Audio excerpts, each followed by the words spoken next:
Such by the case as well. Constructing dreams. Gallagher. Gallagher. Apologies. The Bloodhound family is running an investigation up ahead. No unauthorized personnel allowed. Hold on a minute. I think I've seen you before. The gray-haired one. How much trouble have you stirred up exactly on Penacony?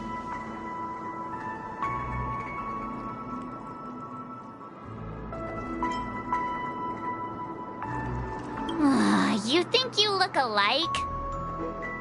Wait, are you Not possible. It was you the last time, yelling about some clockwork friendship while beating me up with that silver-haired girl.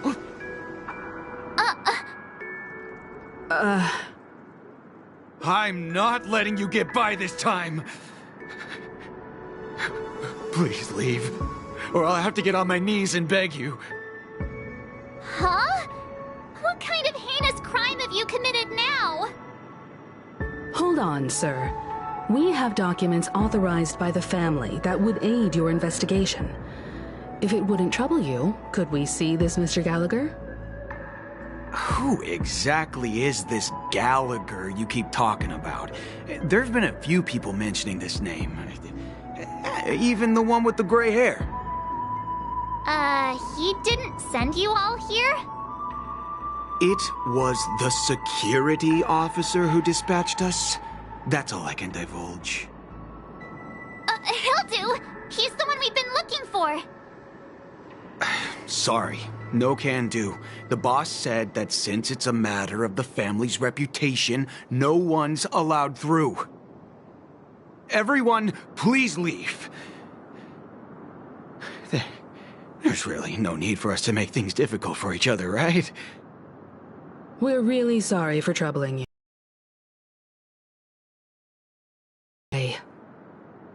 Another way. That's it! Didn't they say something about that... what was it? Clockwork? That got this guy to change his mind. Can you perform it again? It's not bad if we're resolving a misunderstanding. Please? Sorry, no can do. The boss said that since it's... Everyone, please leave.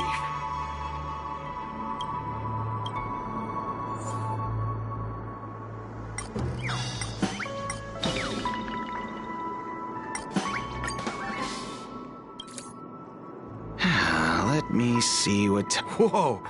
It's time to clock out! And no... What? Huh?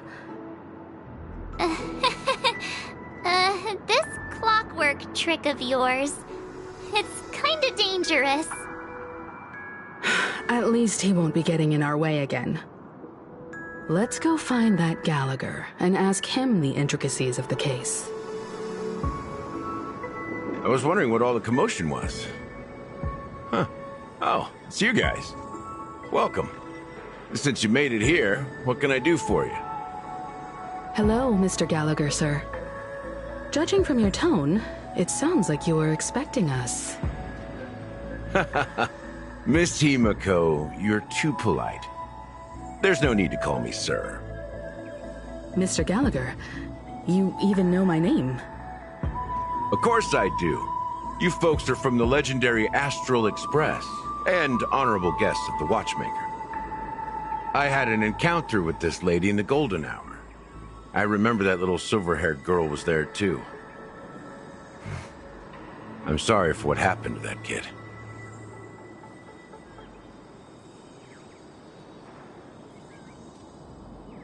This is also the reason why we've come to visit you, Mr. Gallagher. The Express can't just overlook the death of that child. So we've decided to help the family get to the bottom of it, in the hopes of getting justice for her.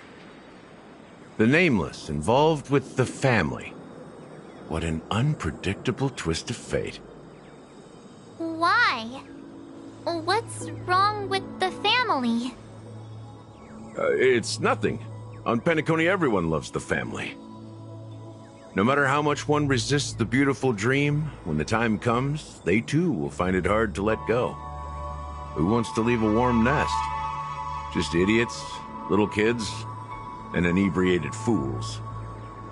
Mr. Gallagher seems to be getting at something. You got it wrong. I'm not.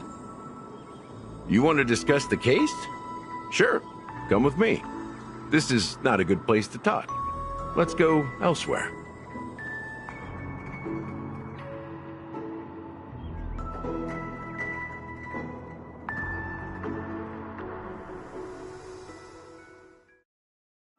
Even after that chilling tragedy, this dream is still running effortlessly. Other than the family of the Harmony, it's hard to imagine any other power in the universe that could sustain a building of such magnitude. The family itself is a huge, perfect building, like a living idol. Each member of the family sees themselves as a piece of the divine puzzle, revolving around a singular core and a shared ideal.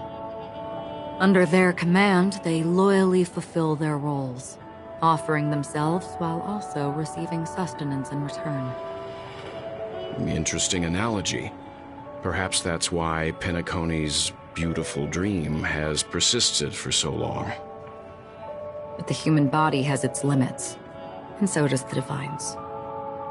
That doesn't sound like the kind of comment a Galaxy Ranger would make. Just pointing out the facts. Mr. Yang will definitely have a better sense of what's going on than I do. Why do you say that, Miss Acheron? The beautiful dream is crumbling. But not because of a particular eon, a particular faction, or a particular visitor. Its collapse stems from a certain inevitability of human nature. The family refuses to acknowledge this, and it has ultimately backfired and become a catalyst.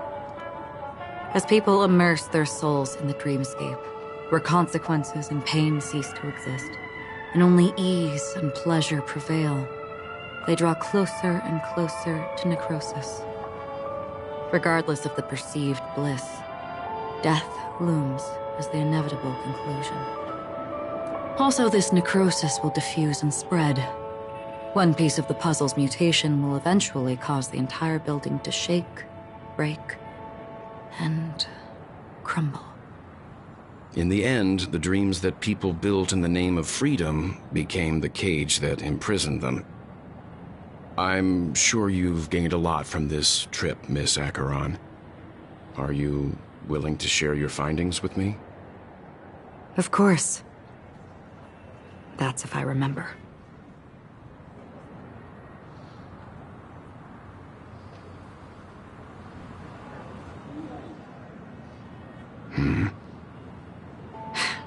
Don't mind me, it's just a habit. Owing to events in the past, I've become easily forgetful. It's only when this sword is unsheathed that those hazy memories start to become clearer.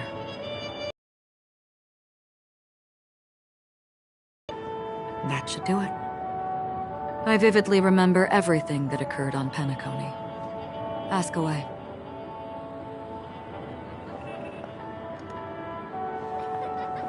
The moment of daybreak.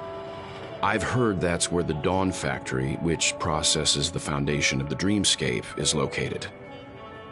Behind the dreamscape's song and dance stand many imagination factories. Workers create all kinds of whimsical works day in and day out in their dreams. Then they return to reality and sleep on a narrow bed in a room. A far cry from luxury. They say it will suffice. Experiencing the bizarre and motley dreamscape is the best reward. There I encountered a young woman who had just come of age. The perfect time to indulge in beautiful dreams. Her greatest wish was to one day move to the golden hour and see the magnificent garments she had woven with her own hands. For certain reasons, her wish was difficult to fulfill. But I managed to bring her a garment.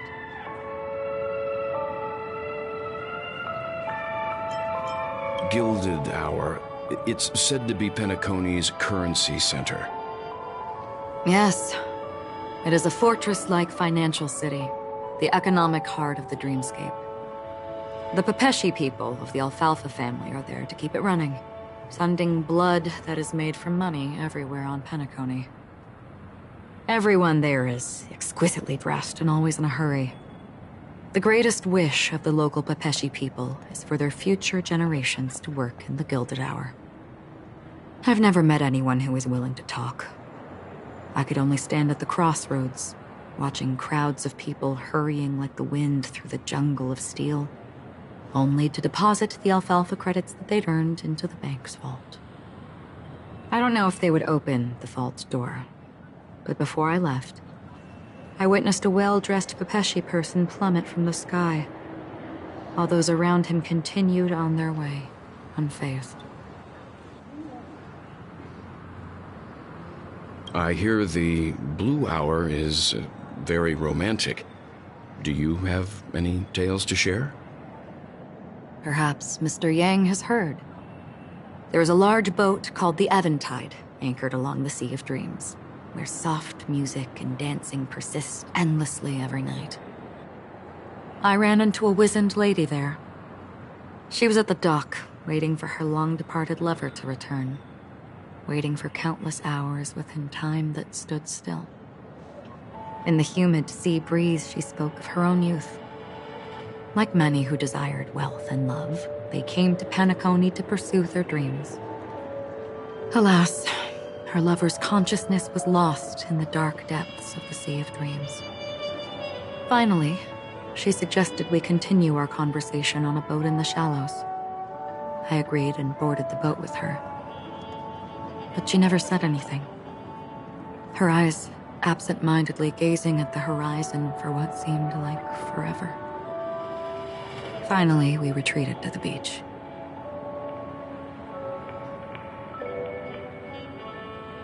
The dreamscape of chic, luxury, and consumerism, the moment of dusk. My companions have been there too. Then you all must have seen those who are attempting to realize their dreams. Or have realized them. Scattering money as if it were dust and betting it on all or nothing. Everything has a price, and everything can be bought or sold.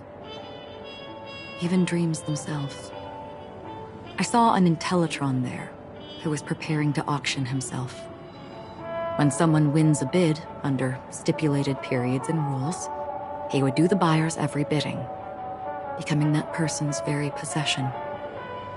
That Intellitron had been auctioned off a dozen times, and I participated in his 13th. That was the grandest banquet I had ever attended. But never again did anyone cast another glance at him. This time around, there were no successful bids for him.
This is what I've seen and heard along the way. Someone once said to me, Penacony wasn't like this a long time ago, nor should it be. I've traveled through the reality and dreamscape of the planet of festivities, watched the tides of night rise and fall when time stopped for people, where the spirits of the rich and impoverished remain forever fixed on their own. Why I think the collapse of the beautiful dream is inevitable. There might be a way to change everything. Perhaps.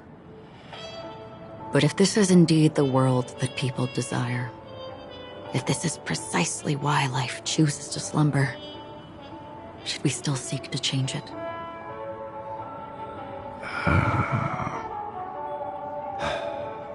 Miss Acheron, now it's my turn to share a story with you. There was a man from my homeland who, at a time when the world was grappling with deep, unhealable pain, made a choice. He wove together the dreams of everyone in the world, linking people's dreamscapes, and shouldered this burden himself. From this, he created a giant, a spiritual atom. And since that moment, the giant stood between heaven and earth, becoming the pillar of the world's existence. As a price, those who found it hard to move forward, who could not advance, forever lost their future. They slumbered in a dream, devoid of disaster and pain, living out their days peacefully in the man's created utopia. And it is because of the wishes of those people who wished not to awaken that this spiritual atom became unbreakable. And yet, you stand here right now, which also means that man failed. Because people must always move towards the future. Even if human weaknesses make them pause when they truly cannot move forward, humanity will eventually seek a way to save itself. And that man, he was never a failure. Like everyone in that world, he etched the possibilities of human nature into his heart. He was the sun chaser of legend, soaring towards the sky and embracing his final victory with his fall. He ascended to heights uncharted, only to come face to face with the sun, a place not visited by anyone before.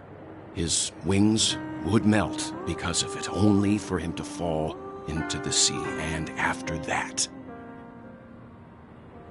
countless others would surpass him, soaring to even greater heights. A fitting metaphor for the Nameless's trailblazing spirit.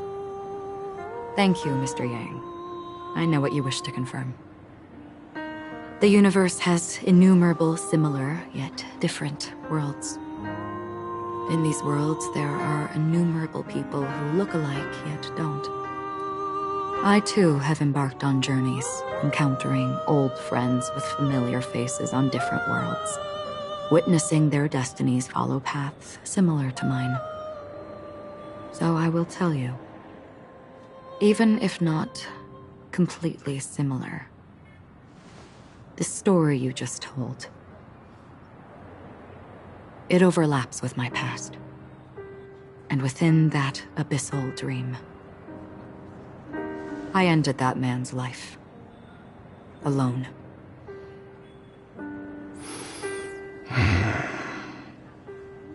I am not who you think I am. Nor will my home be as fortunate as your world. I am sorry. It's fine. I don't mind, so long as I can alleviate your suspicions. There's something I still wish to know, Miss Acheron. Under that representation of the hunt, exactly what sort of power is it that has motivated your solitary journey thus far? Mr. Yang, before answering that question, I wish to continue the previous topic. I like your analogy very much. Indeed, birds are born to fly. But in a distant past, their ancestors could only gaze at the sky in envy. They saw that faraway ray of light from above the heavens, piercing through the clouds and blanketing the earth.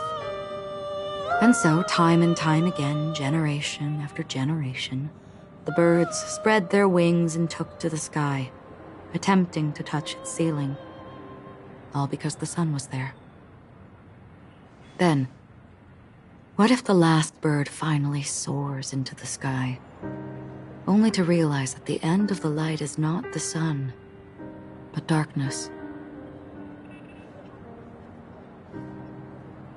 Then why, exactly, do we even walk towards the light?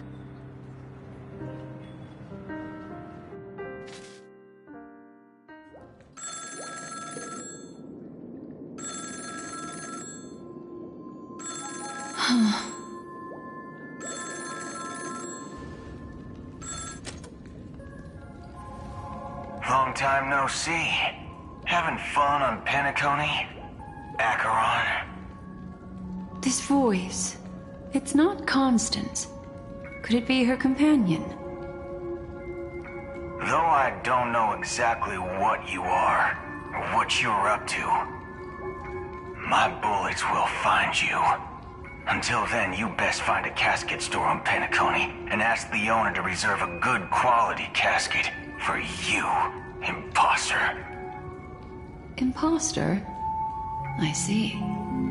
She gave my whereabouts to someone who's tracking Acheron too. Who are you? Huh?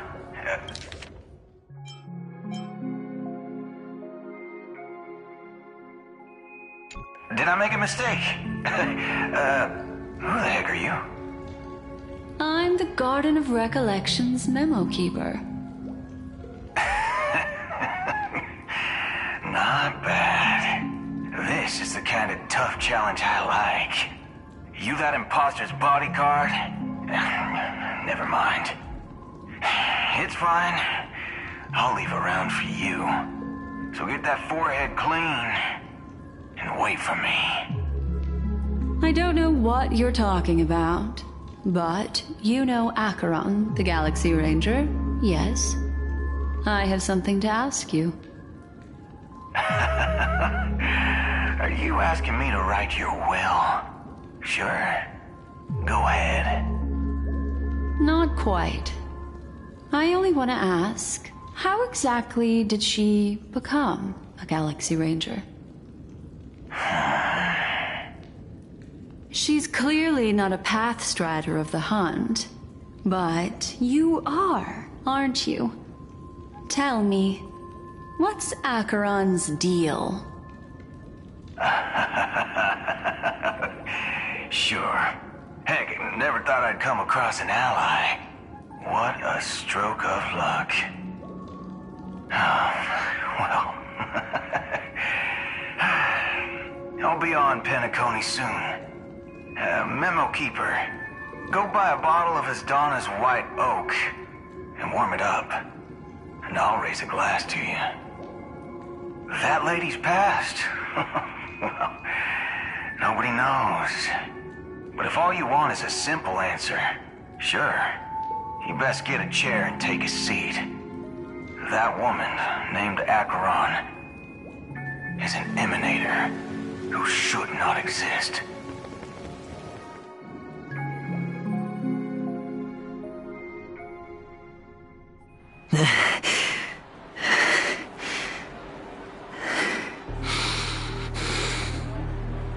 You look pale. Or is that also part of your act? I didn't think you'd have the nerve to show yourself. I thought this was exactly what you wanted. After all, I faithfully fulfilled my duties as you instructed. Just tell me if you can't hold on any longer. So, the genius of the Council of Mundanites wants to be my Undertaker now. What an honor. Yes, and I'm pretty sure the people at the Strategic Investment Department would love to be notified of your death in due time. But let's not forget, you won't be seeing them, because I'm the manager of this task. Great. Then tell your people that Aventurine is ready to go in 17 system hours. Oh, you've got a lot of nerve. How exactly do you plan on completing your task while your hands are tied by the Harmony? My conversation with Sunday convinced me that there's a traitor in the family, and that they hold the secrets of Penacony. So, I took the opportunity to set everything in motion. I even managed to recover the gift money. Things haven't gone this smoothly since I walked through the doors of the Reverie. Now I'm only one step away from victory. Let's just wait and see. Sounds like a very elaborate way of saying that you failed. That's all I can say. Have you forgotten, Doctor?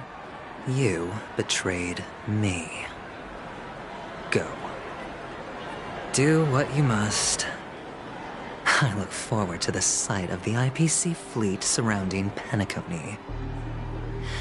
You've achieved what you desired, haven't you? That's true, but what's your plan? Did you conceal an orbital support beacon in that gift money bag? Well, who knows? Maybe that's why I'm handing out cash even when I'm about to bite the dust. You are indeed a gambler. An insane one at that. Well, maybe I am. Who knows? Fine. Here, take this. Open it when you're on your last legs. You'll thank me. What's this? Medical advice?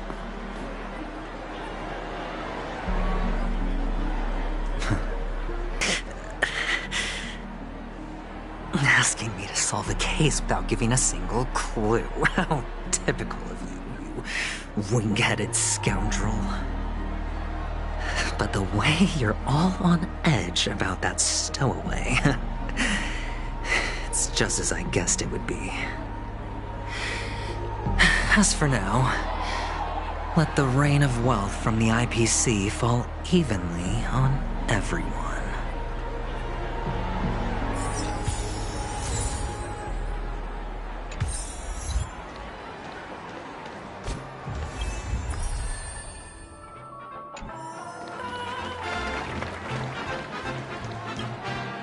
Would you be willing to support my performance? And keep the Song of Beauty alive in the cosmos? Wow, how fabulous! But why would you give such a wonderful gift to a random stranger like me? Well, you see, I can't bear to see anyone in this sweet dream suffering from poverty. That's incredibly kind of you. Thank you so much, sir. If you ever get the chance, please, feel free to come by and indulge in my singing. Sure thing. Oh, by the way, do you happen to know anything interesting about death? Death? That's a pretty scary topic, and it doesn't really match the mood of this sweet dream. Oh, you see, I'm a tabloid reporter collecting ghost stories in Penacony. As you know, the more chilling the stories, the more attention they get. Maybe you could help me out. Well, if you're up for some gossip, it's not about death, but there have been some rumors about a guest at the Reality Hotel who fell into a deep sleep and didn't wake up. It was like they were in some sort of coma. Nobody knows what caused it, but luckily the customer eventually regained consciousness. Well, all customers are under the protection of the family, after all. Thank you. This will make for a very juicy headline. May Shibe protect us. Unexplained coma. That's actually what happens to your body if your brain dies in a dream. But unfortunately, the customer ended up waking up in the end.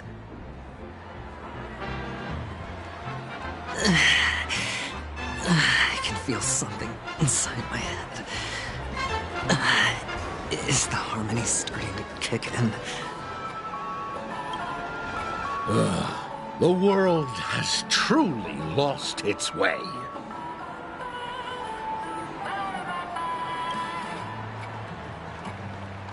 June.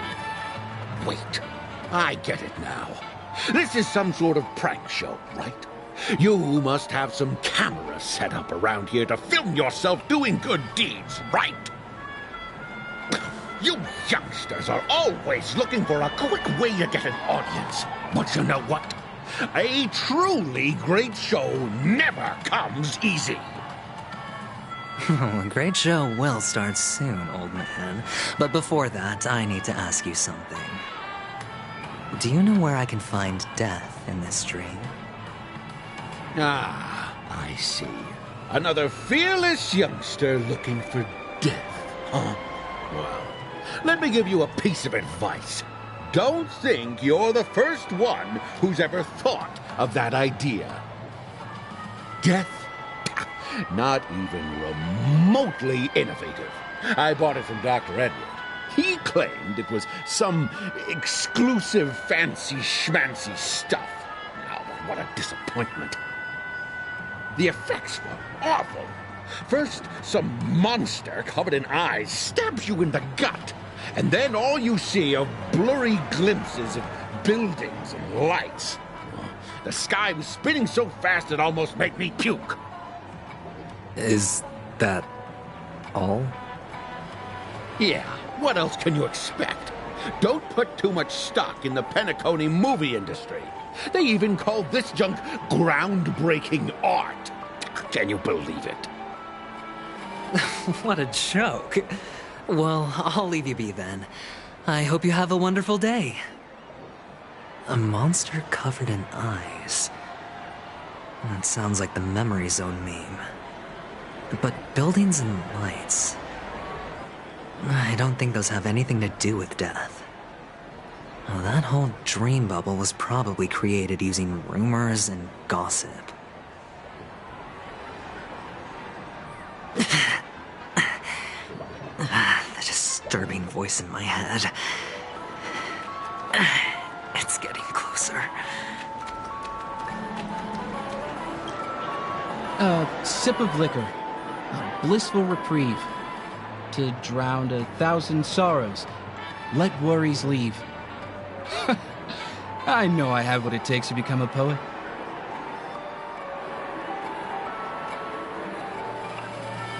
Oh? You're giving these gems to me? Didn't expect to meet such a generous soul in this place. Or are you just pitying me? Well, it really doesn't matter. As long as I have Soul Glad, that's enough. This is just a dream after all. You really shouldn't drink so much Soul Glad, my friend. It's not good for your health. Oh. Maybe I really should quit. But not before meeting the Devil of Soul Glad. The Devil of Soul Glad? Care to elaborate? Yeah. It's a seahorse with a long neck. They say it loves to appear to drunk people, especially the ones who are passed out on the side of the road. How funny. Yeah. Very funny indeed. Thank you.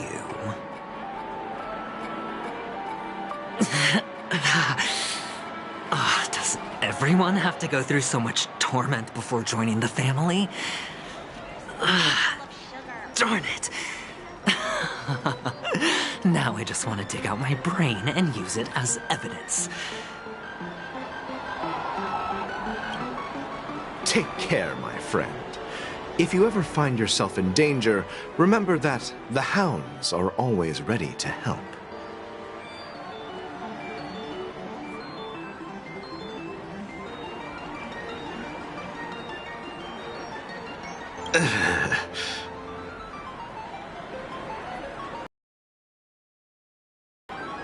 You don't look good, my friend. If you need assistance, I can contact the hotel and have them wake you up forcefully. That won't be necessary. I have some business to attend to. But thank you all the same. All right, then. If you ever need help, don't hesitate to reach out to us hounds. Well, actually, I do need a favor. As the most outstanding hound in Penacony, have you come across any stowaways recently? Stowaways? How could there be stowaways in Penacony? We've never had anything like that before. All right. Good luck with your work, then. What was I even thinking? Family would never share intel with the IPC.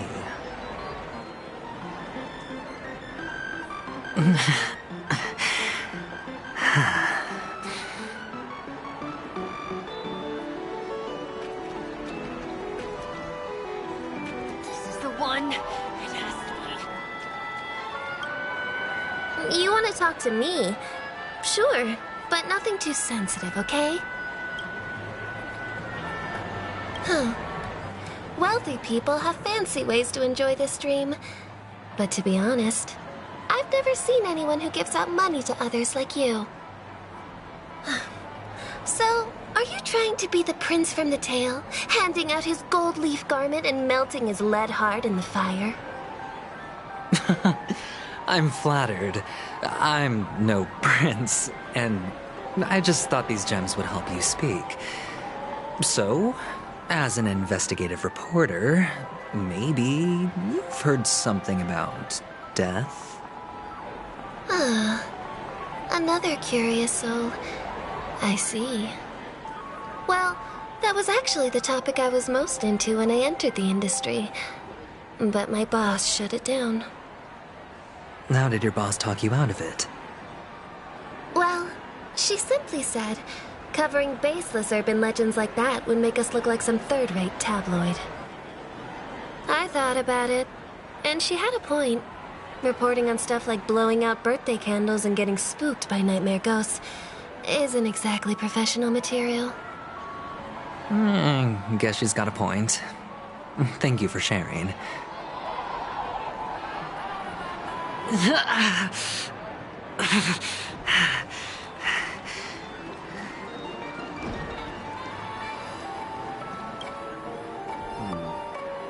Were you wanting to talk to me?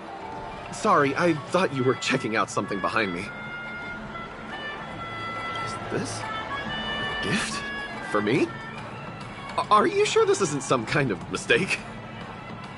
Yes, it's for you.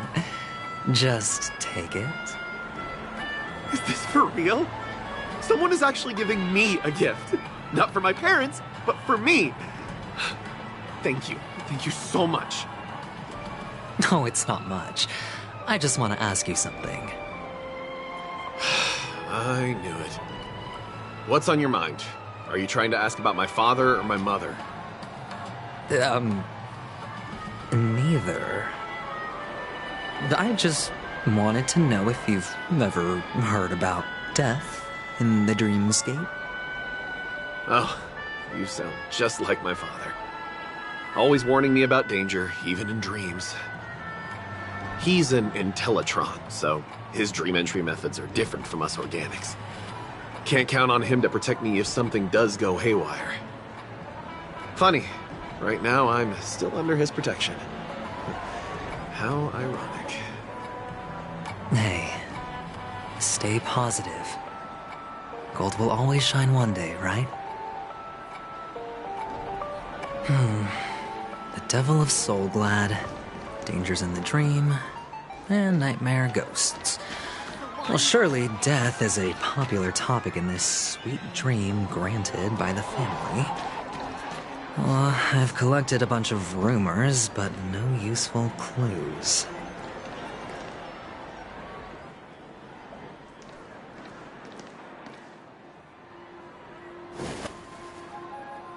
Remember what I said. You Sigonians are better off hiding in the sewers. Look at you, snooping around and sticking your nose everywhere. Is the smell of death so enticing, my fine fellow? Oh, it's you, masked fool. I should have guessed it. You're the imposter who appeared on TV after Robin's death, right? I heard you got caught by the family. I gave you a clear clue. Befriend a mute. Simple and straightforward, you know? And what did you do? You messed it up and ended up as their prisoner. I told you to make friends with a mute, not become one yourself. You really let me down. What do you mean? You know better than I do. Who watched the little songbird that couldn't sing perish right before their eyes? You did, Blondie. No, I mean... What did you mean by becoming one myself? Well, it means you'll soon end up like her, unable to speak ever again.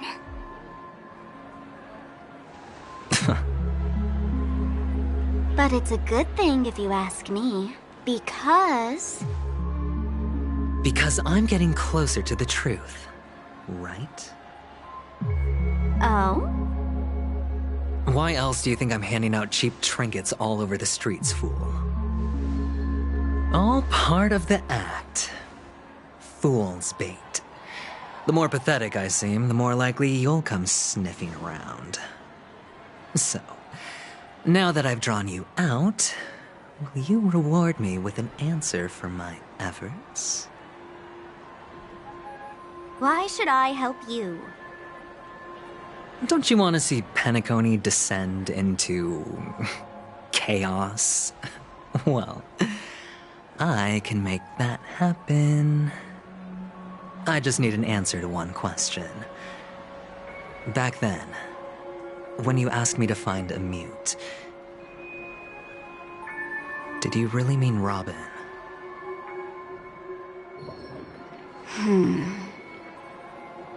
And what if I say no?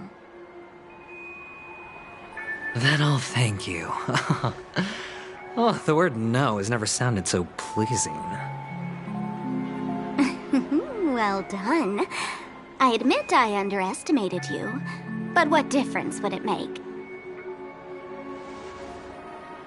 Let me tell you something. There were 2 mutes, but one is dead now, and the other, though he's still in Penacony, I'm afraid you'll never find him again.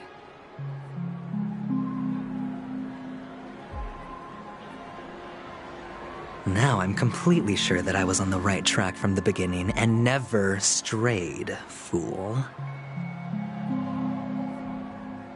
Right now, there are only 2 things missing from my grasp. The meaning behind the truth, and the means to expose it. How impressive. That's quite a fancy way of saying I haven't learned anything so far. Not exactly. I've gathered enough clues to prove its existence, and that's enough for me. As for the answers to my questions, I'll find them within 16 system hours. Oh, really? Only 16 system hours? Well, let me lend you a hand. Here you go. This is my precious, mutually assured distraction button, and I have one just like it. When either of us presses it, the other and the whole of Penacony will go up in smoke. If you're really so desperate for the IPC to take over Penacony, blowing up the chessboard isn't a bad idea. Start from scratch. That's where the IPC excels, right?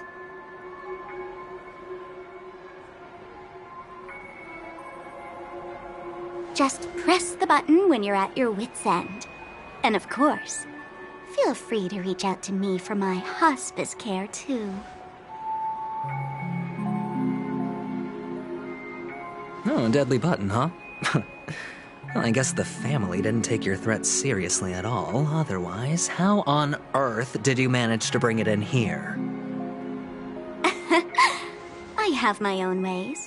That's all you need to know. Well, I'm afraid I'll have to decline your offer. Who knows if your little gadget will actually work.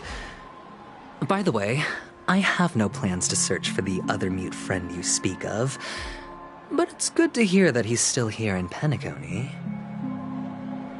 I'll handle the rest myself. I'll orchestrate a grand finale for the downfall of the family. And at the climax, the walls will crumble, people will wake up, and those who couldn't speak will find their voices again. When that time comes, go ahead, press the button, light up the sky with a magnificent fireworks display for me. Catch you later, fool. You're still talking big, but sure, if that happens, I'll stay true to my word. Just don't let me down now, okay?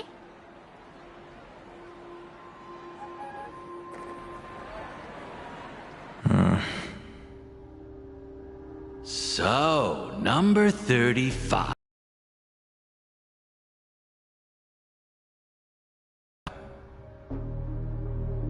Can a commodity code really be considered a lucky charm? Silence! I didn't give you permission to speak, you Sigonian hound.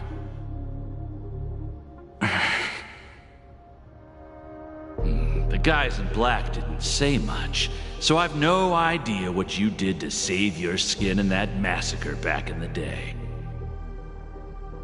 But I figured you must have had good luck, so I bought you. From now on, you and your good luck are my assets. Are we clear? Your first task is simple. In addition to you, I've purchased 34 other slaves. Go and play a game with them. You came out alive after 2 days. It proves that you are the real deal. You're insane. Testing out if you're a good product. Aren't you worried that the money you spent on me will go to waste? I've got stacks on stacks, Blondie. The slave market is never short of self-righteous brats like you. But you look good, and that's why many customers are betting their fortunes on a scrawny brat like you. So go along now, and don't let your master down.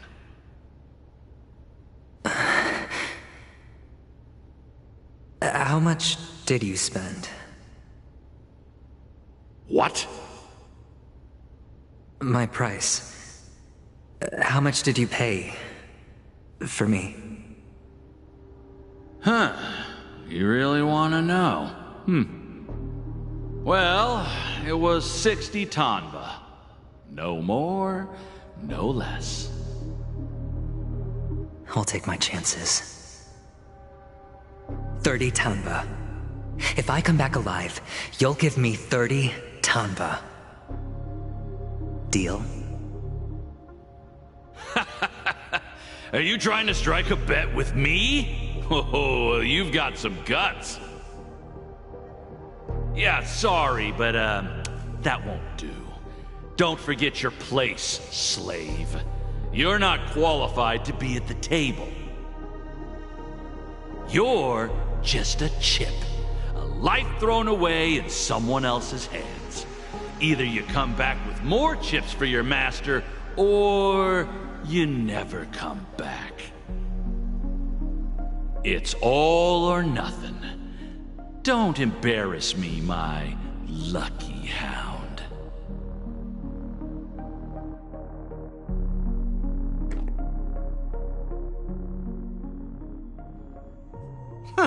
What brings you here, Gallagher?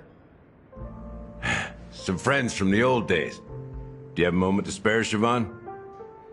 Oh, I have the whole day to spare.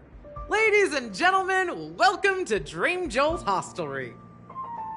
This bar offers a wide variety of drinks, but we draw the line at Soulglad. Why settle for ordinary when you can experience extraordinary? We're dedicated to serving up nothing but pure joy and laughter. What would you like to drink? I'll whip it up for you. Oh, look! A lady as cool as Serval!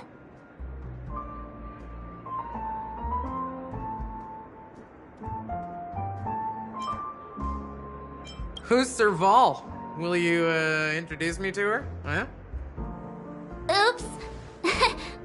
She's heard us. Just spare them, my esteemed bartender. I'll take over the bar today.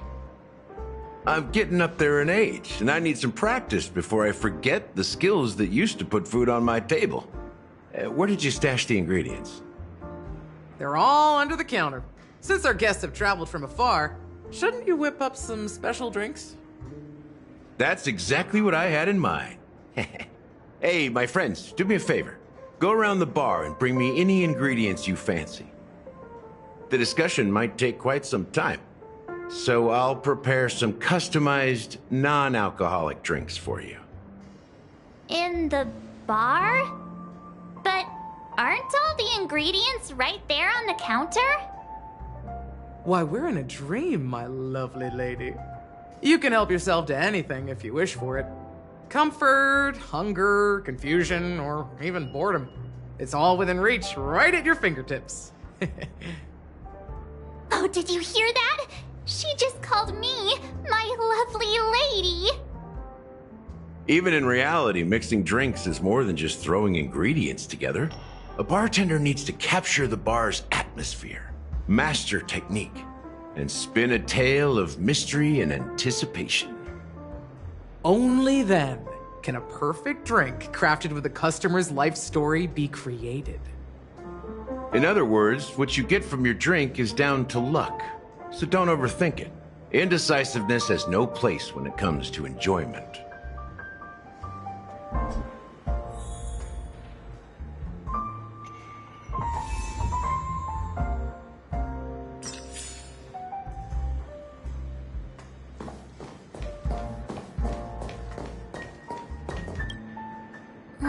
Can this be used for mixing drinks?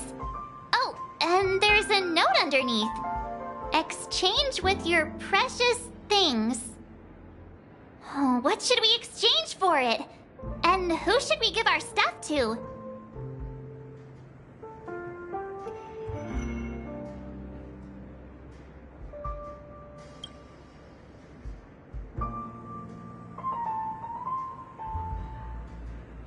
Whoa!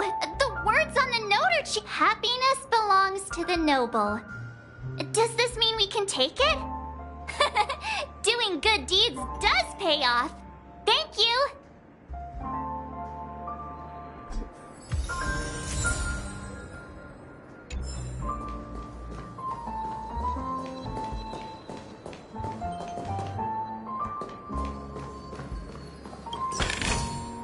Is that all?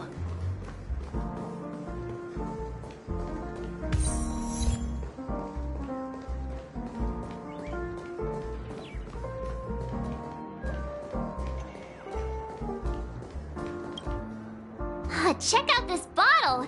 The liquid inside looks beautiful. And the label reads, Dream Syrup, thick. I don't see an expiration date, but the production date is...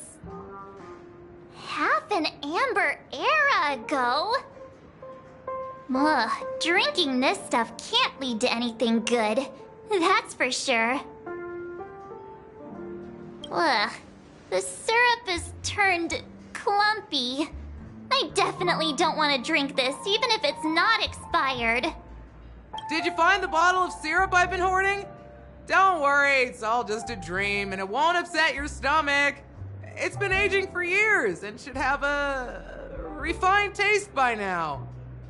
Feel free to have some. It's perfect for entertaining lovely guests like you. Ugh, then we'll keep it for now. That's quite a stash. Not sure if it's enough. Stay out of my way. I'm looking for Siobhan. Uh-huh? What's all the commotion about?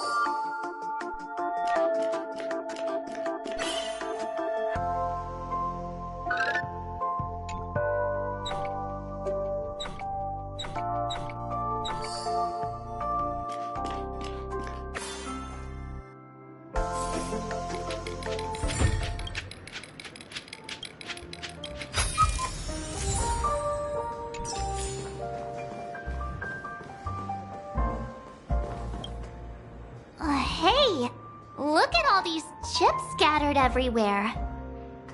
A few days ago, an actor from the Iris family came. Caused a ruckus with Siobhan. Those chips must have gotten scattered during all the chaos. Nah, it turned out to be a landslide victory. That being said, opening a bar in this place, filled with monsters, is quite a feat. Siobhan must have a lot of tricks up her sleeve, right? You'll have to ask her yourself to find out. But I have a feeling she won't budge unless you impress her with an incredible drink.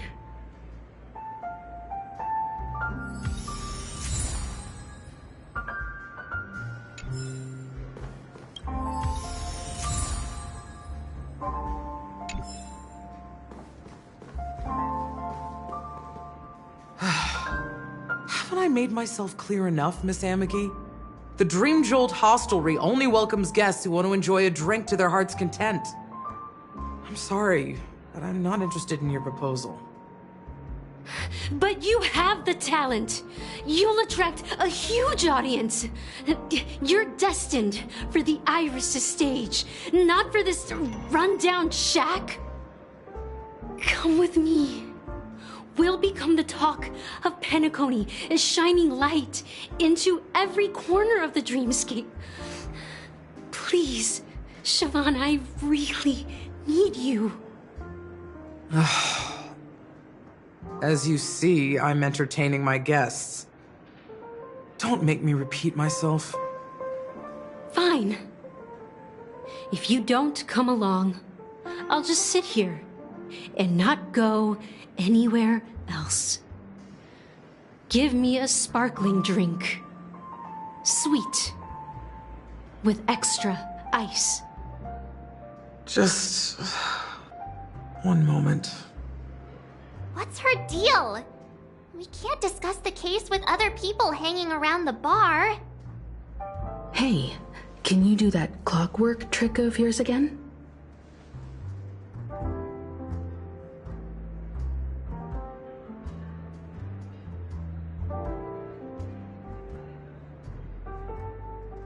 Time is running out. We need to hurry. Yeah, I'm counting on you.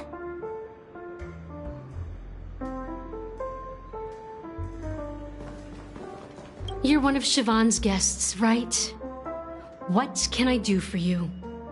If you're here to convince me to leave, I just don't get why she won't leave this place.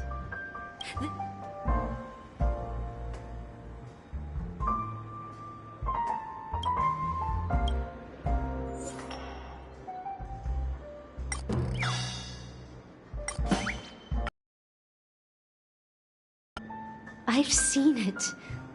The moment when Siobhan and I share the stage.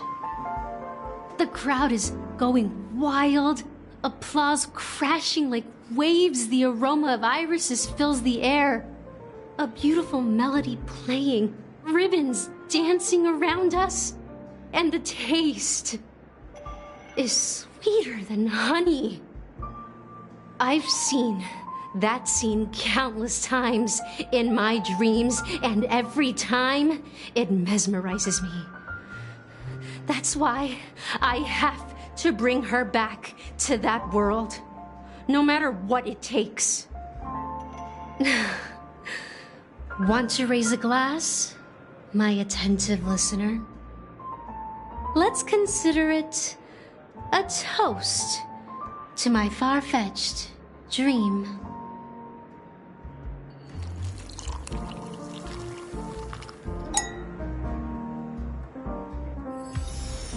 She's still not leaving. Maybe I'll have to try again.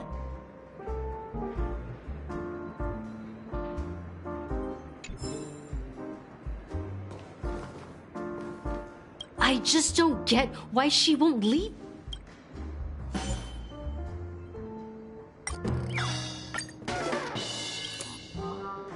Those darn Irish jerks! They're the ones who forced Siobhan into hiding here, running this pesky bar. It's all their dirty scheming. I get it now. She's not leaving because she doesn't want to run into them again. I can help clear the way for her. I can do her a favor. I'll go back and write a letter to the Dream Master exposing the crimes committed by the Iris family. Siobhan will definitely appreciate it. Things might get out of control if she gets any angrier. I need to come. I just don't get why she...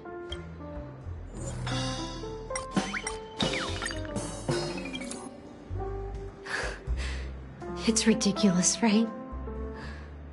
Our paths were never meant to cross, yet I'm still holding on to her. I'm too timid and shy, longing to shine but afraid of stepping into the spotlight. I need her guidance because I'll never be able to do anything alone. You don't know Siobhan's past, and you have no clue how radiant she used to be. Even among the talented Iris family, her skill was unmatched. I know she probably thinks I'm just trying to ride her fame to get ahead. But all I want is for her to reclaim her place.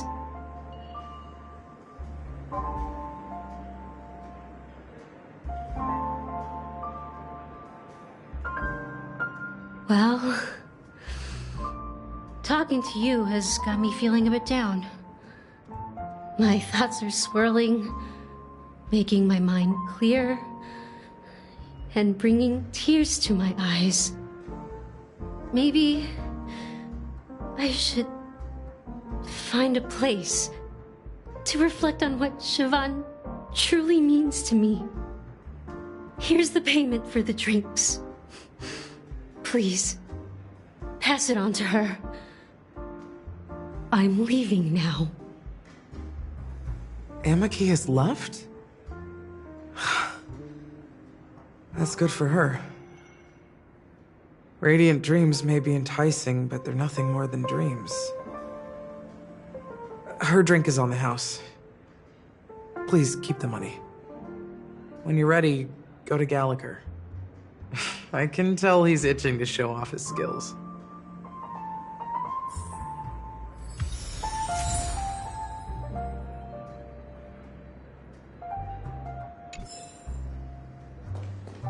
That being said, mixing a drink is way simpler than you'd imagine. Just pick your favorite ingredients, toss them in a glass, mix it up, and it's done. So go ahead, explore the bar, and bring me any ingredients you prefer.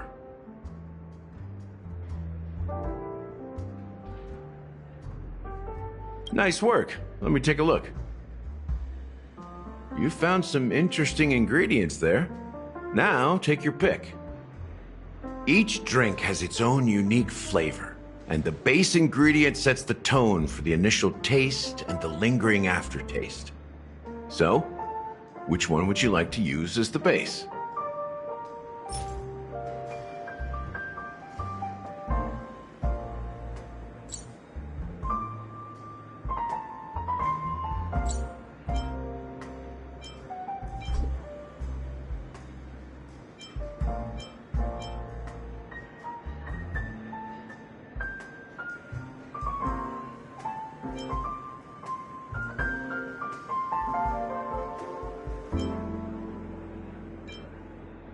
The original formula is said to be Nunu's favorite drink. It's sour and bitter, and the bubbles burst in your throat like swallowing rusty chains, evoking thoughts of dungeons and prisons.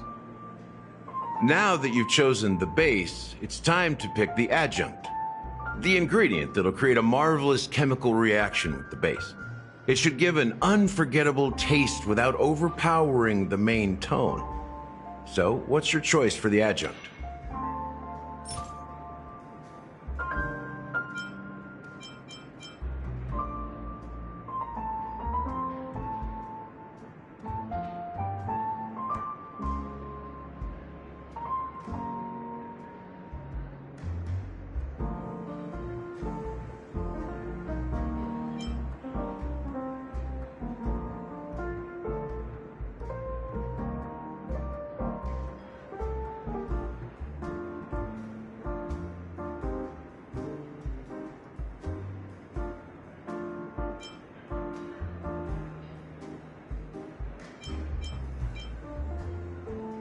Bright future. A taste that's been a long time. I'll never forget the flavor that danced on my tongue as Mikhail whisked me through the dreamscape wilderness. Those were haunting times. Too beautiful to be real. Mikhail. Almost there. Let's pick a decoration. Which style do you prefer? Anything you need, I've got it.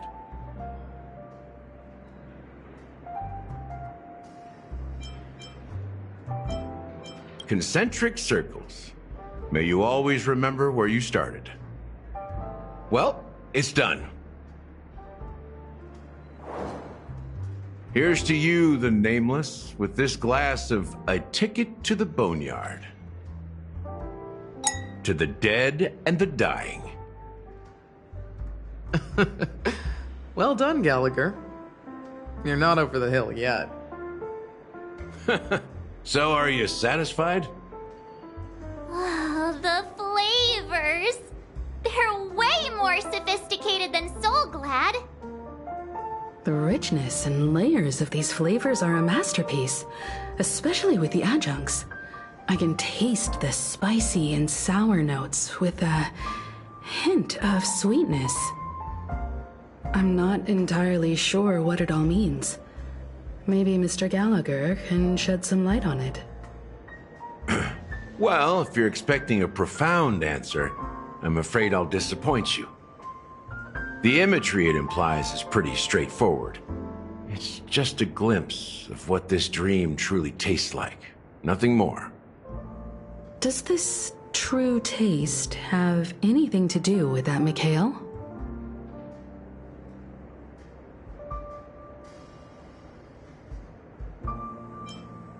Yeah, that name does sound familiar. When you got knocked out by that masked fool girl, I think I heard someone calling that name. Do you remember? I was right about you. You guys seem to know quite a bit, and now there's no reason to hide anything from you anymore. Let's dig deeper into the case, and of course, I'll tell you a story about Mikhail. All right, let's start with what we know based on the clues the family has. It seems that Firefly isn't a local or an invited guest. In other words, she's a stowaway. She managed to fool me at first. My age must be getting the best of me. But here on the planet of festivities, stowaways are a common sight.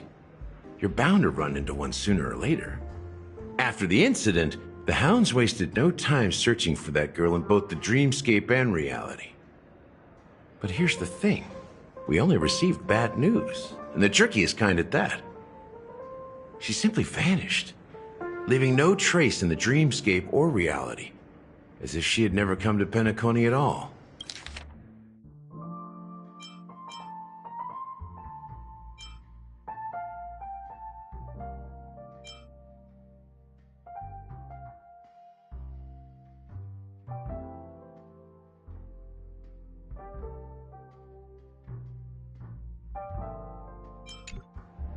Huh? Does that mean...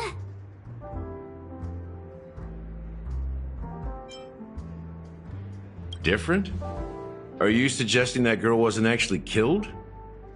Come on, aren't you a witness in this case? Let me be frank.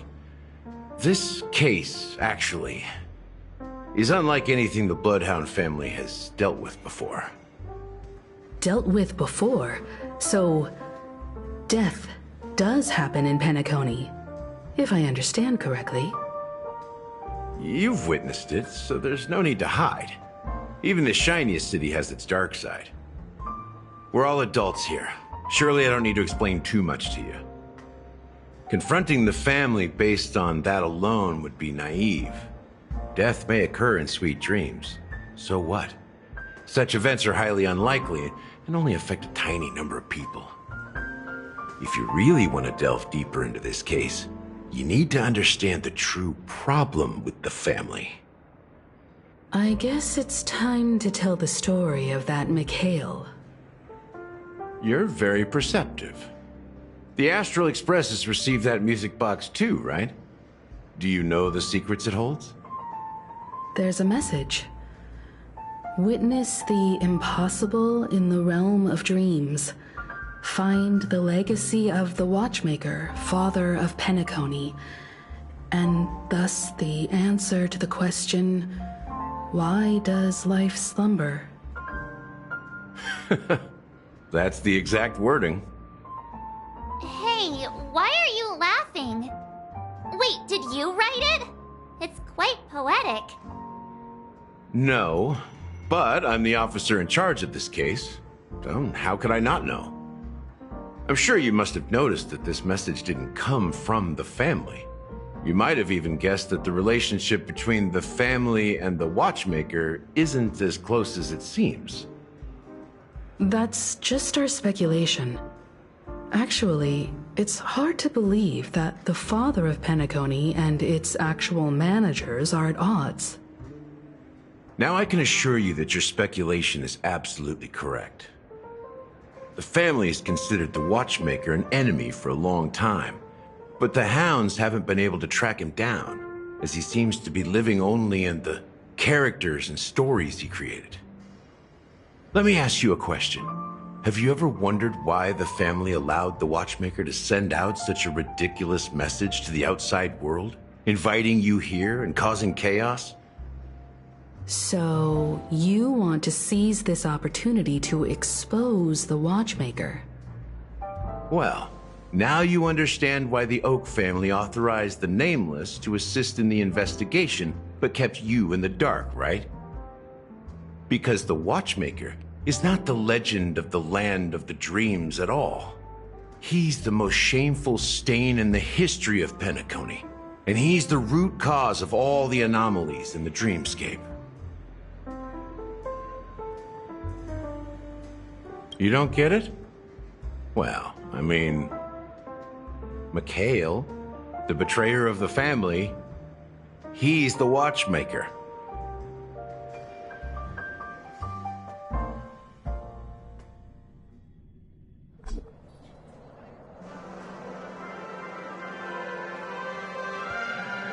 Here we are, Clock Studios theme park, the most popular entertainment center in Penacony.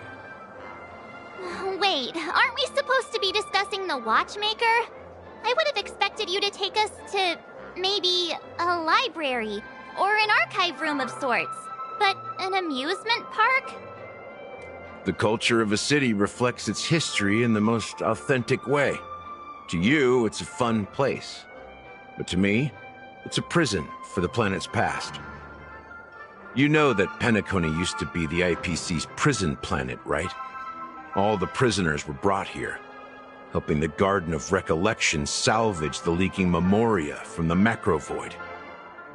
The prolonged exposure to high concentrations of memoria caused a unique phenomenon. The dreams of countless prisoners intersected and overlapped, and people started meeting each other in their dreams, living lives that were almost identical to reality. But everything has a price, and sweet dreams are no exception. In the end, the dream world was unable to alleviate the suffering of prisoners in reality. One of the prisoners broke free from the IPC shackles and fought for freedom. He is Hanu, the great leader of Dreamville, the great peacemaker, and the faithful companion of the underdogs.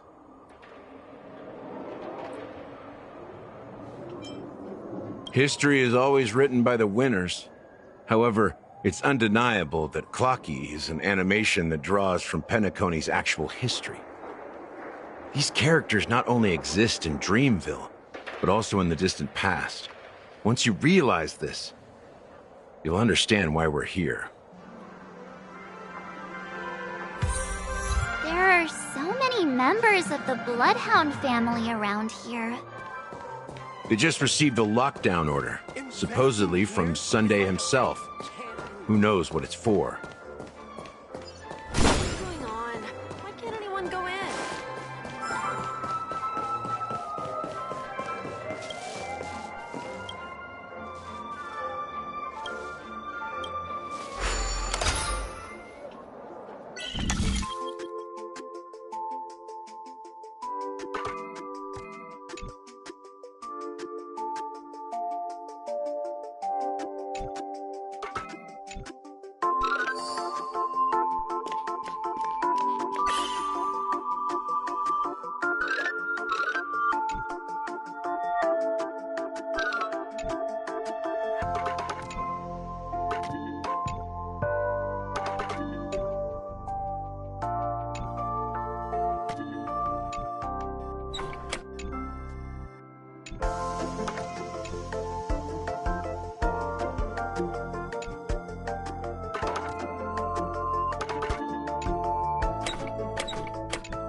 So many of them. I've never seen anything like this, even when they're tracking down suspects.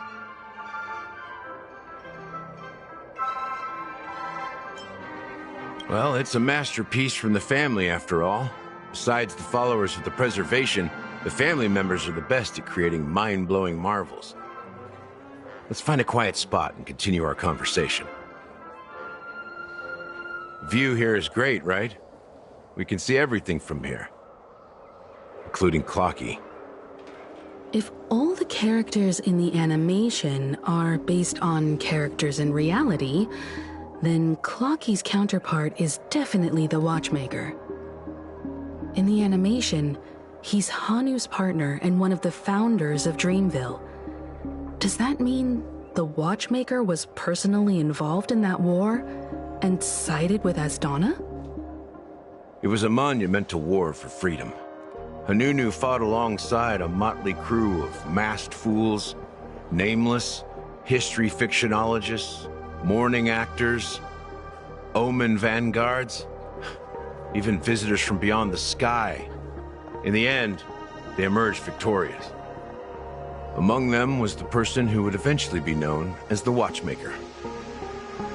But if you do the math, doesn't that mean the Watchmaker was around for several centuries? I'm not sure, but Mikhail was already the Watchmaker when I met him, so maybe he inherited the title.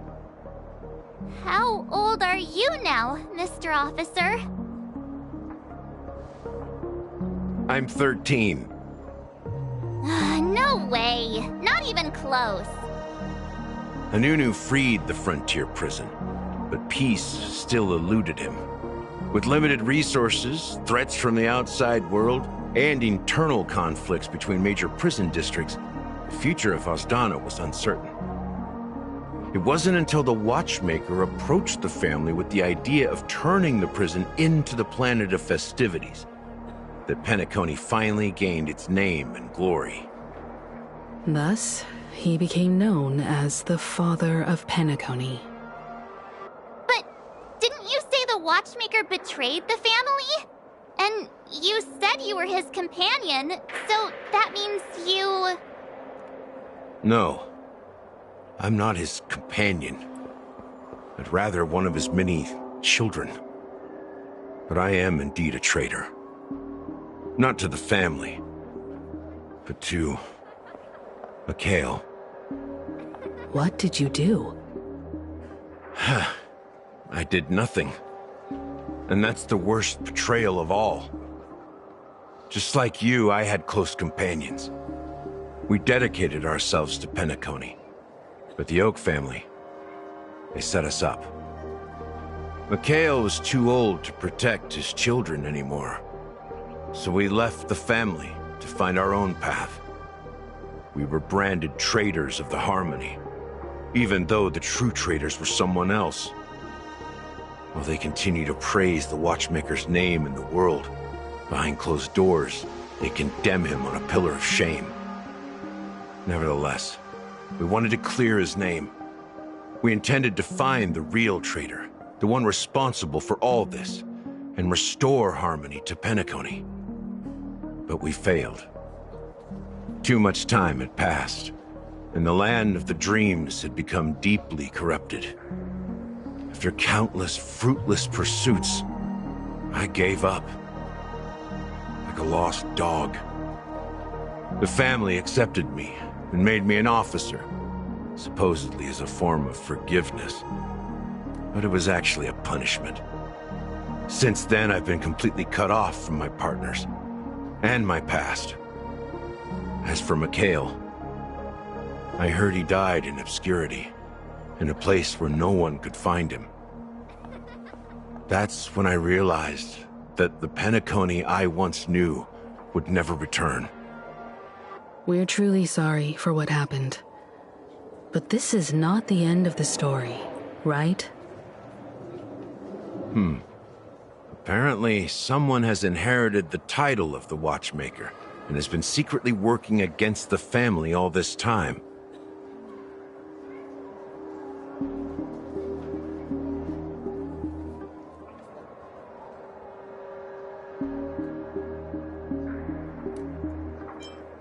Well, that's one way to look at it. However, only one member has truly inherited the Watchmaker's title. Unfortunately, after all these years, I have no idea who that person is, or if they're even real. Or just Mikhail's lost soul haunting the dreams. So, do you understand why I'm spilling all this info? Because I believe the girl's death must be connected to the Watchmaker's legacy. And at the end of all these mysteries, we will find the answers we are seeking. If it really is Mikhail's ghost, I want to meet him. If only for the last time. For those who despise me could form a line from here all the way to the entrance of the hotel. But those willing to look me in the eye and hear me out? Let's just say, there won't be many. I've told you all I know is a sign of gratitude. Thank you for listening to this old dog. Bark and all. Something just happened at the theme park. Now if you'll excuse me, good luck to all of you. How ironic. What's so different between the stowaways projected by Penacony today and the dream seekers once hailed as pioneers several amber eras ago? Gallagher does have a troubled past, it seems. While Firefly's whereabouts remain a mystery, his stories shed light on our suspicions about the true identity of the Watchmaker, his connection to the family, and the power struggles hidden behind sweet dreams and death.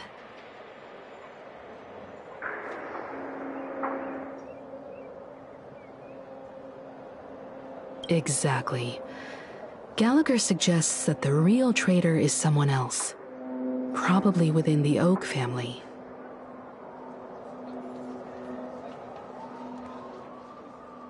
That lines up with what we've gathered so far. Firefly got involved in this mess because of the legacy, and now we're sure that Aventurine's accusations against Acheron are baseless.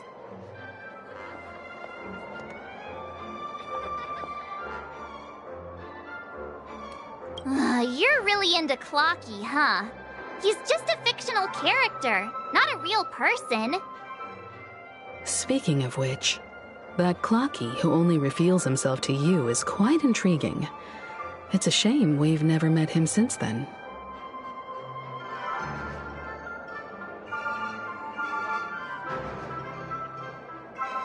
Now that we've confirmed a lot of our suspicions, let's take a moment to think about the clues we have.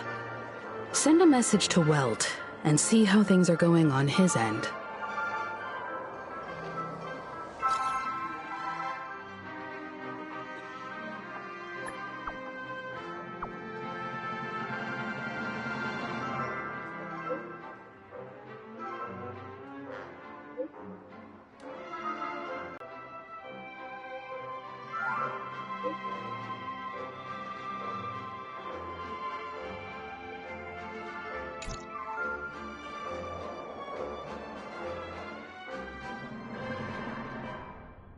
Are your companions worried about you?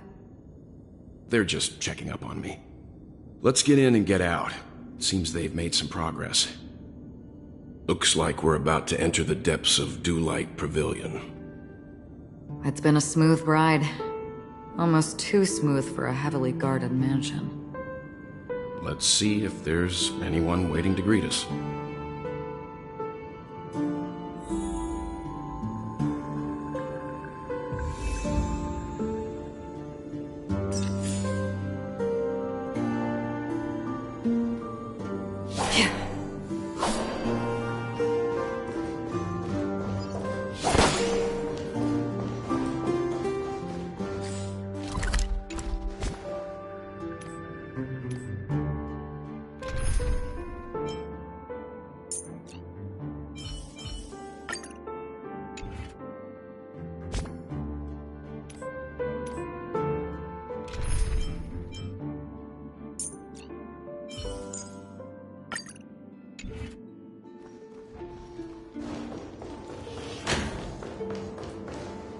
Something feels off.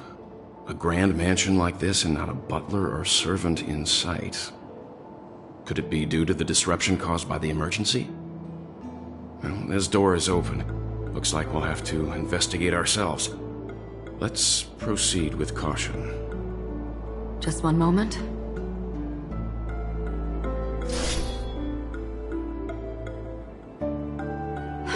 Light. I've made myself less noticeable. The crew can explain their presence as authorized by the family, but I can't come up with any excuses for being here. I see. What an interesting technique.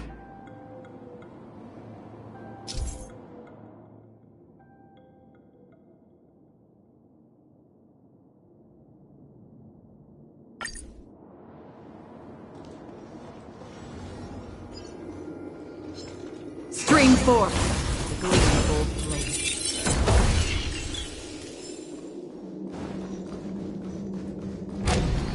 The model in the sand pit.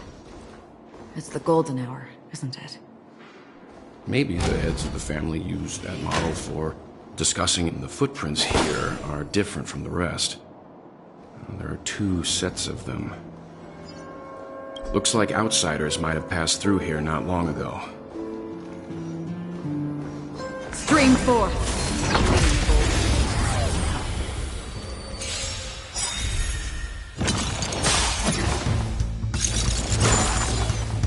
Another journey begins. On the still waters of oblivion. The times are changed. Relax. I'll see you off. May as well kill them all. I weep for the departed.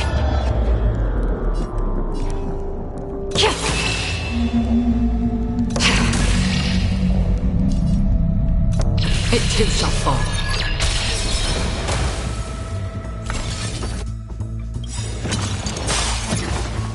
Good times. Time to say bye. Boom. Free will, or was it fate? Destined for oblivion. Say bye to breathing. Sense a storm. Stand still. You chose the wrong end. That's half the work.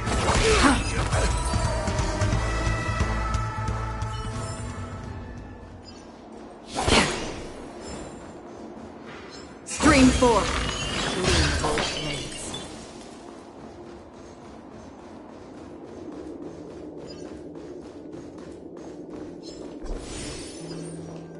While there aren't any people in this mansion, they've set up quite a few. This is where it ends. On the still waters of oblivion. I weep for the departed.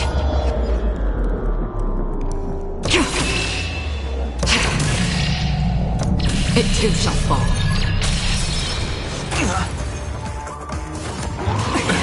Nothing major.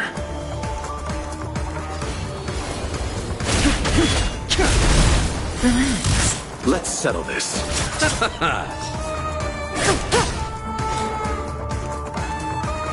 Destined for oblivion.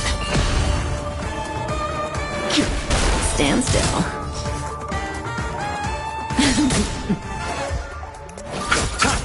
Relax. Another journey begins on the still waters of oblivion. Destined for oblivion. I weep for the departed. It too shall fall. Look, it dropped something. A note. Look. Seems like the mansion's entire workforce were assigned other tasks before Robin's death. It must have been a big project to require that much manpower. The Charmony Festival, perhaps. But no matter what their main priorities are, there should always be someone left at the mansion, right? So you're saying someone deliberately cleared the place out? Yeah, but I don't know why.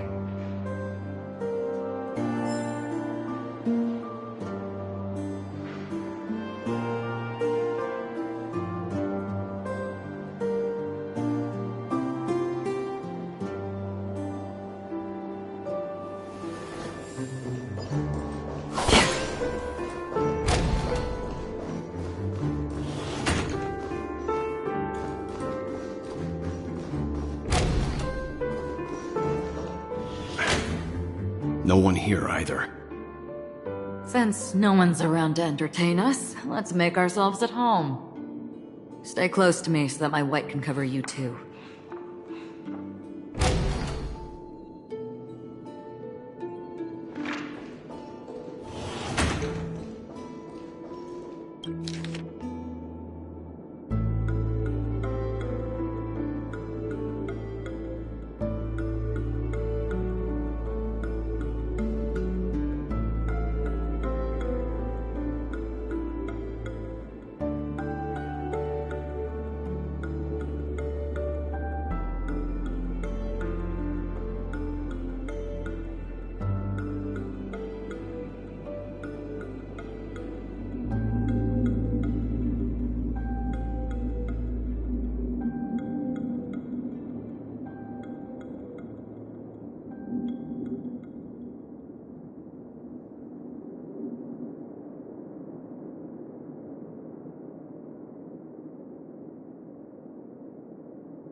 The information about Robin, Firefly, and the other victims. I don't see any commonalities among them. Looks like the rumors were right. Death does seem to be targeting random victims. And based on Sunday's notes, he's no stranger to death. He's just surprised that it has resurfaced.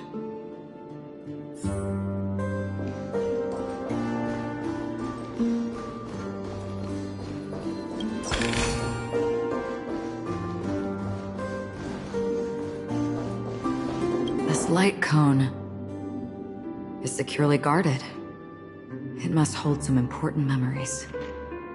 According to Robin's interview, despite having performed on so many grand stages, her favorite performance was a pretend show she put on with her brother when they were just kids. I wonder how their relationship is now. Growing up brings gains, but also losses. Yeah, time has a way of smoothing things out. The beautiful dreams of youth will eventually fade away.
As soon as I and the rest of the crew arrived in Penacony, Mr. Sunday and Robin showed up to greet us.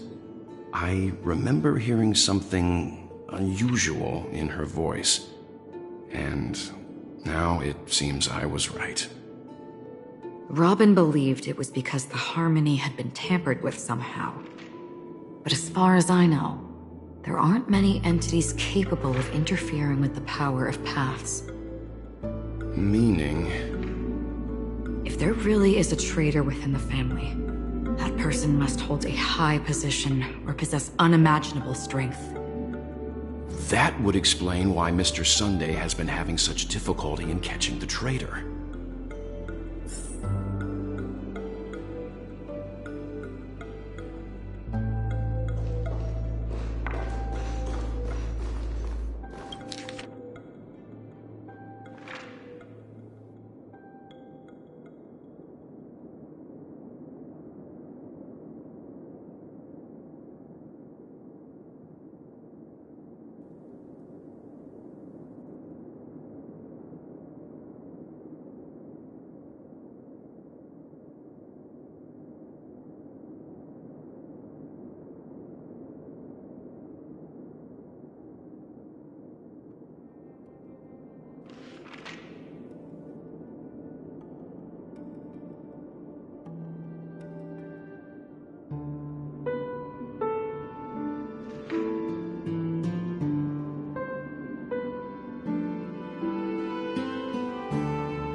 It seems neither the Dream Master of Penacony nor this old Odie is happy with Sunday's recent performance. They don't seem to care much about death. Instead, they're more concerned about the Charmony Festival and the Watchmaker. Maybe the other family heads don't think death is a big deal. One thing's for sure. There's a lot of internal conflict within the family, and everybody has their own agenda.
Mr. Sunday has done some serious research on his suspects.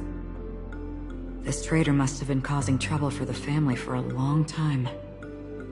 They all seem to be insiders, but I haven't met any of them. Huh? Wait, these characteristics... What is it? No, nothing. Maybe I'm just overthinking things. However, if this traitor really exists... Perhaps that's why Sunday is taking this matter so seriously. That's all for now. Nothing more noteworthy. Before coming here, I had all sorts of scenarios in my head about dealing with the family. I did not expect an empty mansion. Watch out. Someone's approaching. I don't think trespassing on forbidden areas is the way to be a guest, Mr. Yang. And... Acheron? The Galaxy Ranger? Our apologies, Mr. Sunday. Nobody came to greet us, so we entered without permission. I hope you can forgive us. But even if there's no one to greet you, you should wait for the host. Don't you agree? Even without the famous Galaxy Ranger. As far as I know, the crew has officially accepted the family's commission, so coming here will be unnecessary for you. On the contrary, that's exactly why we're here, to ask you about the case and gather more information. We don't want any loose ends. Well, since you've come with goodwill, I have no reason to show you the door. Rest assured, he hasn't figured out that we went through those documents. While the truth remains a mystery, I'm getting close to it. I assure you that the traitor will soon pay the price. Let's hope justice will prevail soon. I have a question for you, if you don't mind. How did the family come to the conclusion that the murderer was within the family? With all due respect, it's in the IPC's interest to wreak havoc before the Charmony Festival, and the family has every reason to suspect the IPC's involvement. Well, other family heads share the same suspicions as you, but in my opinion, the true murderer would never have drawn as much attention as that ambassador did. Not to mention, I personally shackled him a while ago. However, I'll give you a suggestion regarding your suspicions, Mr. Yang. You should be more cautious of Aventurine. While the wicked can't break through high walls, they can plunge their evil dagger into the heart of the righteous. He's a businessman, not some philanthropist. But right now, he's out there handing out his wealth on the streets.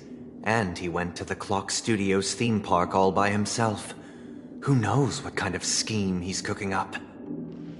While the family is dedicated to keeping our guests safe, it might be wise for you to stay alert.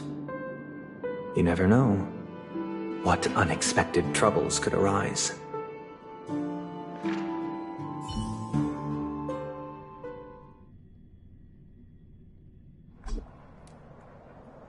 According to a Pierpoint hotline tip, there was a major breakthrough in the shocking Ejhazio Aventurine case. The suspect has been arrested. This fraud case has been linked to many departments within the Interastral Peace Corporation and the Intelligentsia Guild, causing a large drain in manpower and resources, resulting in the IPC taking a massive loss. The case's main suspect originates from Sigonia 4 and is one of the survivors of the second Kataka Avgin extinction event, who does not carry an interstellar refugee travel permit. As per Strategic Investment Department Head Diamond's sentiments, the IPC has appropriately relocated the suspect in the spirit of the Charter and will continue to conduct further investigations as to the motive of the suspect. What pretty eyes. Tell me, do they shine in the dark? Well, if they did, I'd sell them in a heartbeat. You don't know how many people long for your eyes to be closed forever. As a servant, you should not resist your master. Yet, you went and killed that man anyway. No lawyer has the audacity to defend you. Perhaps you ought to represent yourself. Not difficult, but definitely pointless. You're pretty confident on your eloquence. Did you also think that when you lied to the Intelligentsia Guild? Ask and you shall receive. You wanted the perfect construction material. All I did was offer a possibility. It was just a small wager. If your luck holds out, the IPC will dig something up from the golden sands of Ejihazo. Maybe even the Sand King's remains. Pity your luck has run out. I'll admit that. What I'm more curious about, though, is why such a grand scheme failed to benefit anyone in the end, including the perpetrator himself. Madam, I already have what I want. To be brought before you for the next high-stakes gamble. Then let's talk about the second gamble. Tell me, what are you prepared to wager this time? My life. I bet you won't send me to the gallows. What do you want, then? I want your Lenore to meet with me. I have something to say. And then what? I want cash. It can't be that simple, can it? It is that simple. 30 tanbas. The remainder of my market value. 30 tanbas. No more, no less. With this money, I'll climb to even greater heights than you. Grasp even more riches than you. I wager you won't give me this chance. Which is why you should call him here. Interesting. A pity Diamond won't see you. No one gets to see him. From here on out, I am Diamond's representative, and I will decide on his behalf. You're wrong. 30 tanbas. I'll give you that. And much more than that. Wealth, status, power. The IPC will give you whatever you want, even what you don't want. Kakavasha. A good name, but unfortunately destined to be buried in the dirt. You, though, you deserve to live, to create even more wealth for us. Go, pick the clothes you like, then choose your desired identity. And then, use them well, child. May your plans never suffer failure. Life is like a long-term investment. Those who choose correctly, do the correct things, reach the correct outcomes, and show the world their value. People can't always make the right choices in their lives. But luck has always been on my side. I've never lost. Is it because Gayathra blesses me? Well, if that's the case, she must also be looking upon me right now. My success is inevitable. But what then? Even if I overcome this difficult trial, what would come next? What awaits me after this glorious gamble? An even more glorious one? Will I return triumphant with unending riches after countless successes, or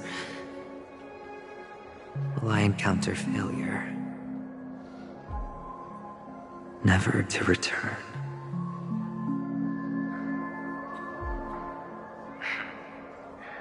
I'm pretty sure you already have some ideas. Lowly gambler.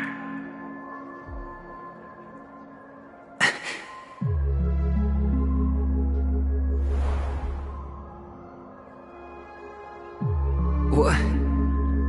What? What?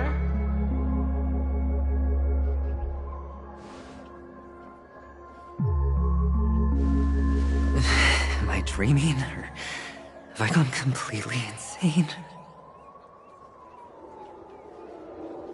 Perhaps both. Forgotten me already? When you were strapped to that electric chair by a mannequin warlords, who was it that gave you the idea? Fine.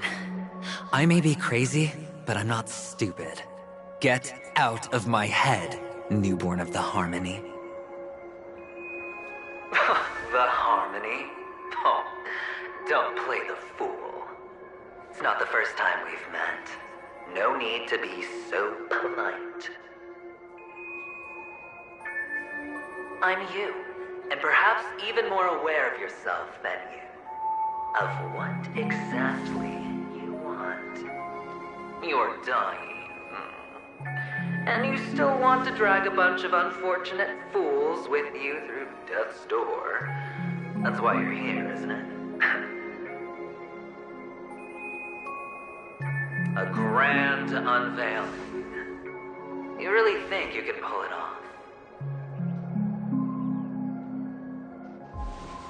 Why not? Well, you may have fooled everyone, but you can't fool yourself. I can show you. Before you're entirely gone, I'll be with you for the last stretch of your road. Let's have a heart-to-heart while we walk.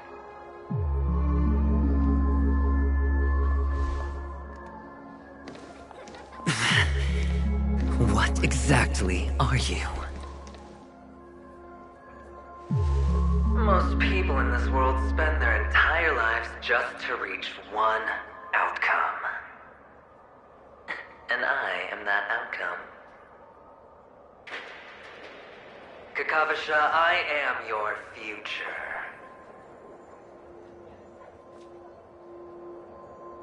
First, I'm hearing things, and now I'm seeing them. Great.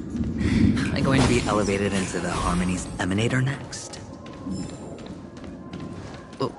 Why are there no guests here? Just a Pepeshi? No. A child?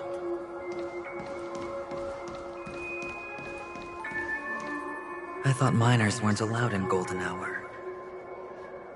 Hey kid, you okay? Are you lost?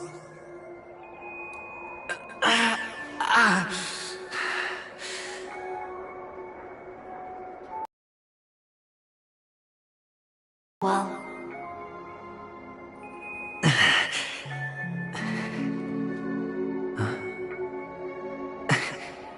Your... eyes... Impossible. Who are you? They're pretty, aren't they? Sis said they're a gift from Mama Funga. Colorful eyes are said to bring good luck. Mister, you have pretty eyes too. Beautiful. Are you alone? Where are your parents? They're in that amusement park. Papa and Mama went in first. I'm just about to go look for them. to go. Goodbye, mister. Hope you have a good time, too. Those eyes. And Mama Funga. No, it can't. There aren't any Avgens left.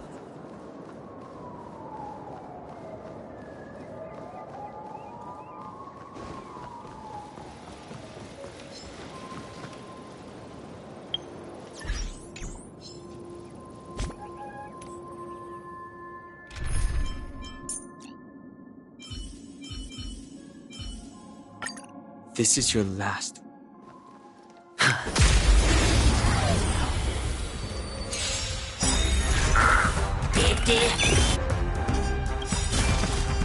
Awaken, dormant scales. Delve, hidden moon. World cleansing dragon.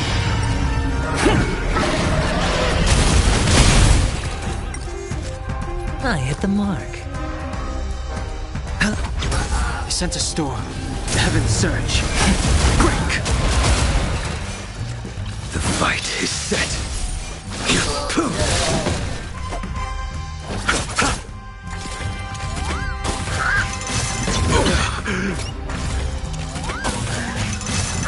Underestimated you. Watch your head.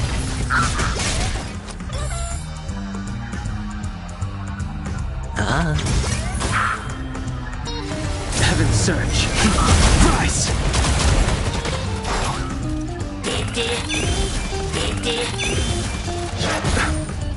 Hedge your bets. Spend freely. The strength. A blade knows no mercy.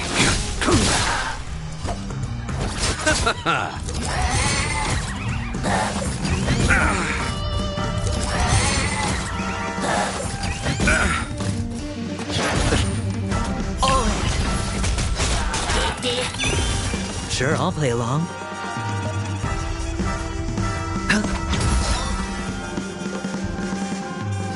Heavens surge.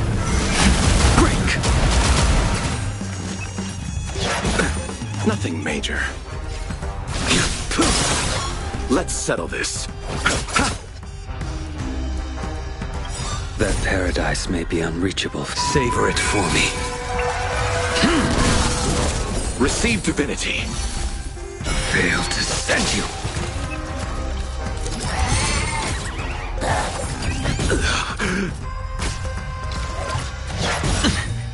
Hedge your bets.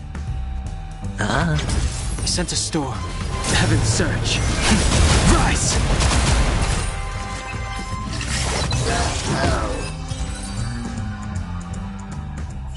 Those eyes. And Mama...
Papa, Mama, wait for me. Only on Penacony, am I right? What are you still doing here? Well, you've known all along. The family truly showed leniency to everyone who came seeking help. Why would there be a need for such high walls and deep moats? However, people don't see it like that. Especially since the flavor of the dream syrup is so alluring. You will receive no charity on Penacony. And relying on your own strength alone to topple high walls? Not a likely fate. Which is why, once you step into the hotel, you remove your high hat and beg everyone you come across for help. Like a hyena scavenging for scraps in the desert. Because you know that opportunities are fleeting. Oh, when you put it like that, even Ratio's a teeny peacock analogy sounds pleasant. Well, you know how rare it is for me to give you the straight dope, so listen while you can. It's good timing that you mentioned the doctor. I'm especially fond of what you and he have in common. The conspiracies, calculations. Especially the part about the finale, a magnificent act of betrayal. Oh, when everyone thinks this way, who would even suspect that it was another trap you've meticulously devised?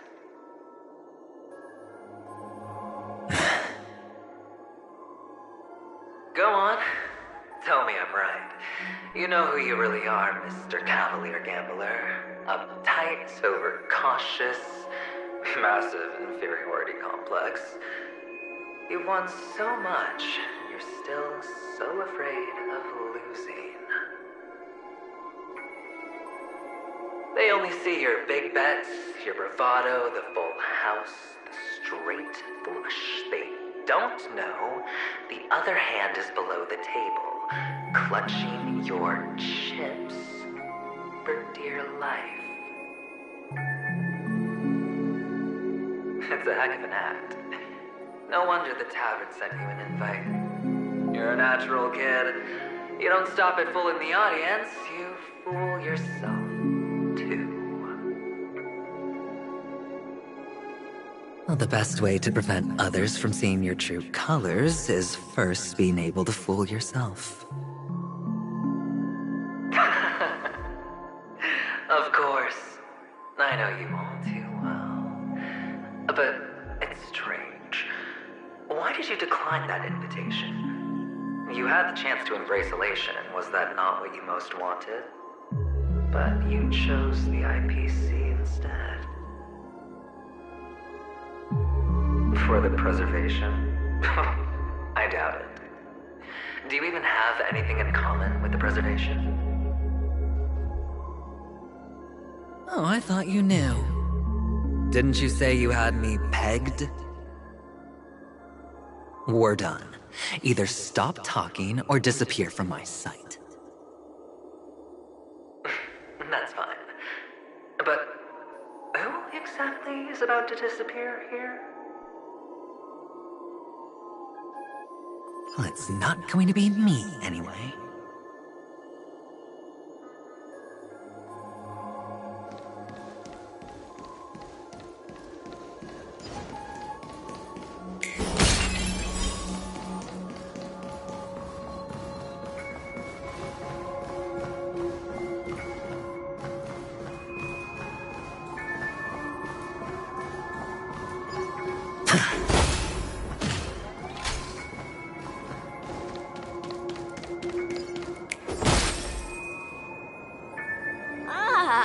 Playing hide and seek. I'm really good at this.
Mama said goodbye that day, how many catechins were like jackals hot on your heels?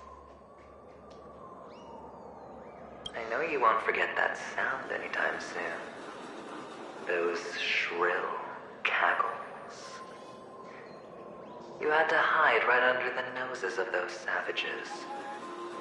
You and Big Sis, playing dead, drifting in all that bloody water.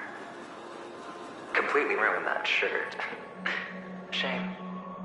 Wasn't that the last one Dad left behind? It wasn't ruined. I've always kept it. Come on. It's a rag. It's not like you can ever wear it. Now you don't have to hide. You probably won't even deign to get your pretty outfit wet in the rain. Your social capital has changed after all.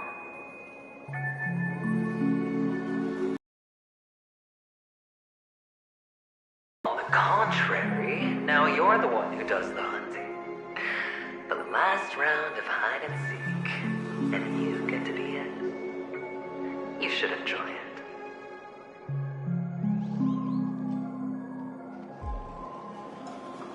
That child. Could he be in here?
Feeling lucky.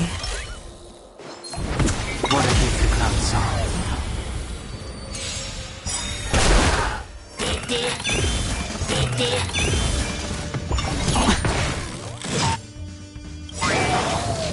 Awaken, dormant scales.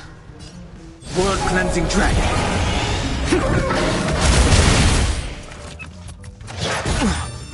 High stakes, high reward. It's on me. Heaven's surge. Break! Your end approaches.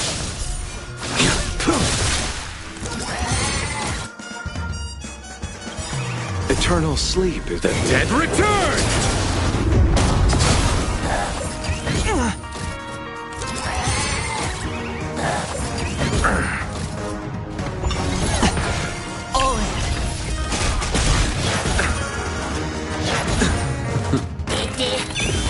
Let's settle this. Hedge your bets. No dirty tricks allowed. Heaven's surge. Rise! A blade knows no mercy.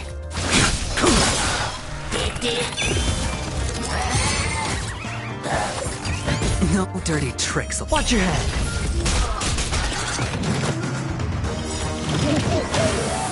The dice have been cast. Bust. Or maybe I'll take it all!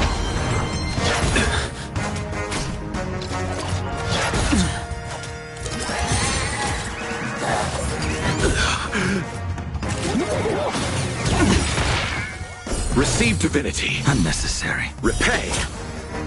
Failed to send you. All in. No dirty tricks. I'll see you off.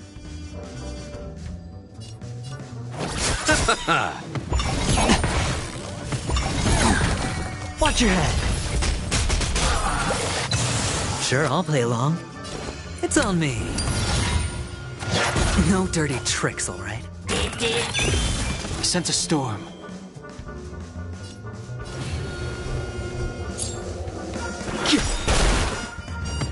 Too little.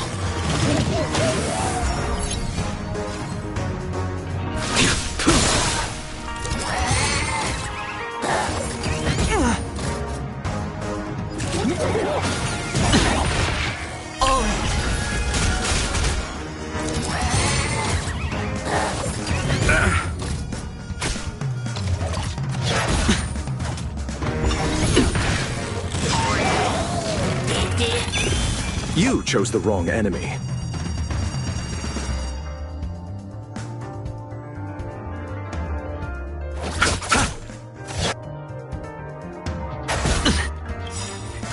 Watch your head. Awaken, dormant scales.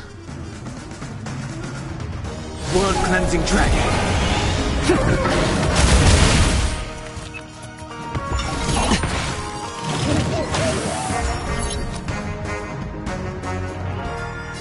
Spend freely.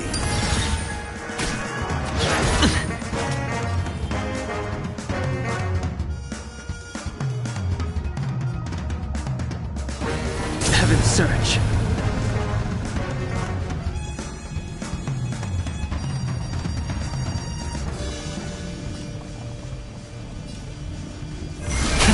Rise! I will dispatch you. Failed to send you.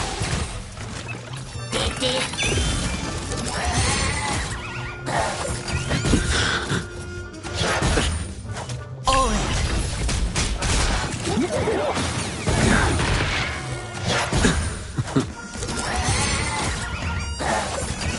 Inevitable.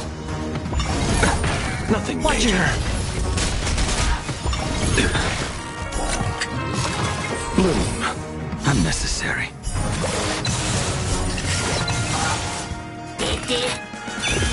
I'll see you off. hedge your bets. It's on me.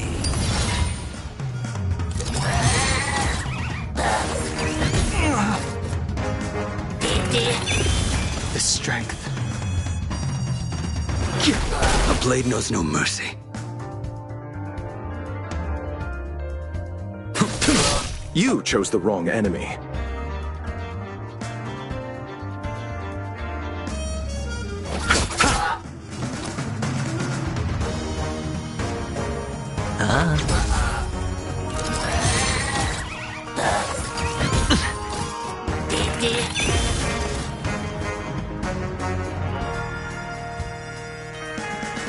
Heaven's Search. Break! I will dispatch you.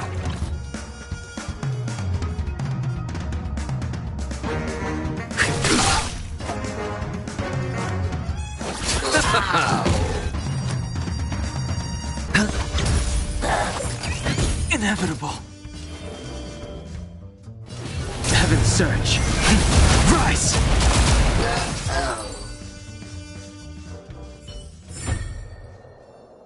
That child. Could he be in here?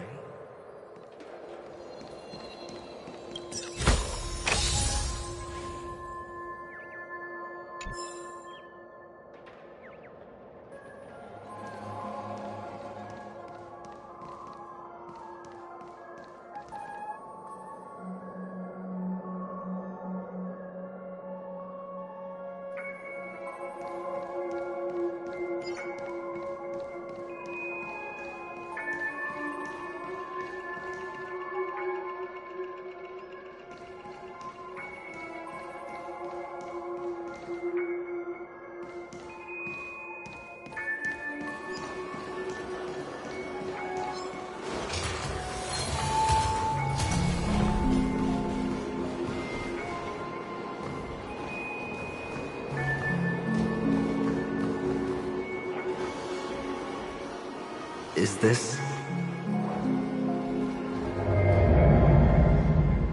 a topaz? What is this doing here?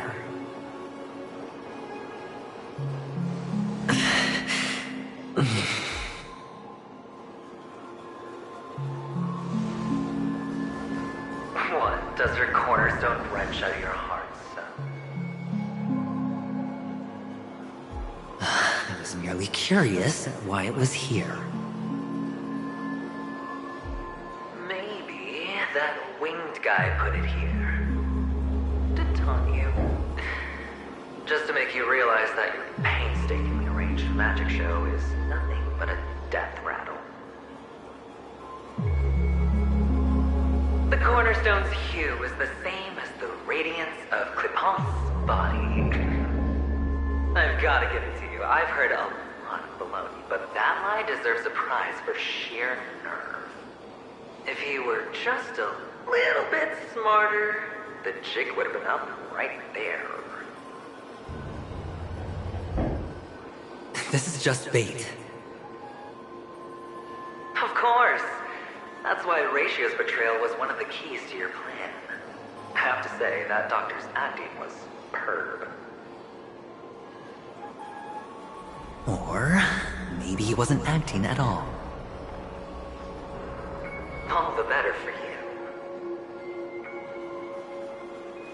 Sunday didn't become head of the Oak family by acting sloppy. He's obsessed with control. You have to give him enough detail to satisfy his meticulous nature, but not so much that he gets suspicious. Which is why you had Ratio seek him out and leak the plan on purpose. To prevent the other party from suspecting anything. The intel you gave to Ratio was all true. He spoke the same to Sunday. Finally, Sunday took the bait, found the other cornerstone, and before you know it...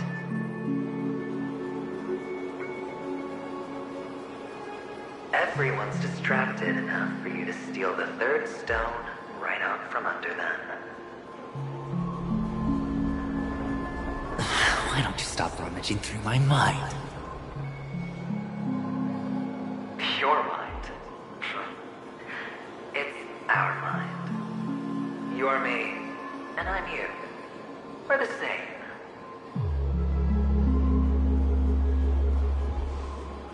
The best way to prevent others from seeing your true colors is to first be able to fool yourself. Really? You can't even fool yourself. You just got lucky this time.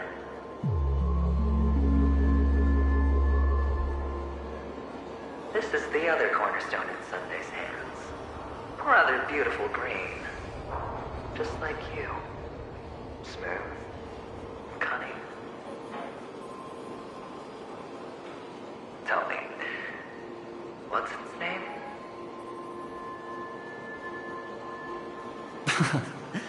Why are you even asking me? Must I do all the work? Aventurine is the stone of luck and trickery. That's what she said when you received the stone, wasn't it?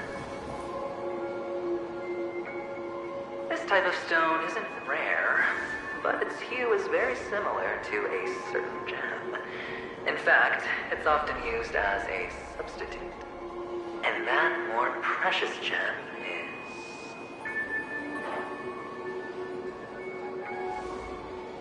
Jade. Even Sunday can't tell the difference. Well, looks like Jade can be substituted for Aventurine, too. Sauce for the goose.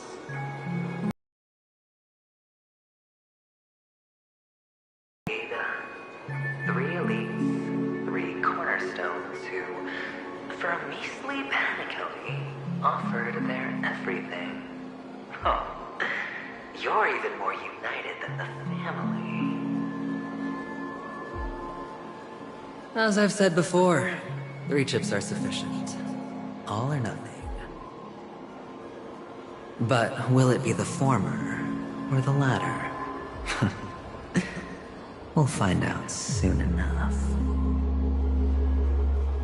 So, where's the real aventurine stone? Take it out, let's have a look. Suddenly you don't know where it is? I just want to hear you say it. After all, it really does resemble its owner.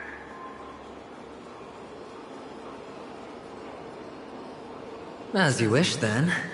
They never went anywhere. They're right where they belong. Piled up with these cheap baubles. You smashed the aventurine stone before you left?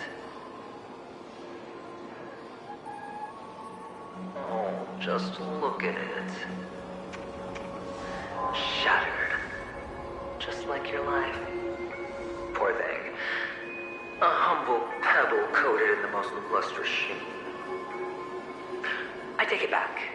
This thing is far more precious than your life. You're absolutely clear about the consequences of doing this. Blasphemy against Clipon's body. You think the IPC will let you get off scot-free?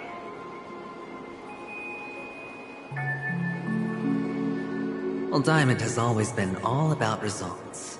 As long as I could create value far beyond the cost, the ends justify the means. How else would the family be fooled if there was no price to pay? It doesn't matter. Even smashed to smithereens, the preservation's cornerstone can still be used. Its effect may be greatly diminished, but it's enough for me. Now I'm really curious. Why does every step you take involve reckless risks, and the choices you prepare for yourself always come with a strong impulse for self-destruction? Do you truly believe that the greater the risk, the greater the rewards? I wouldn't have guessed you'd be so loyal to the IPC.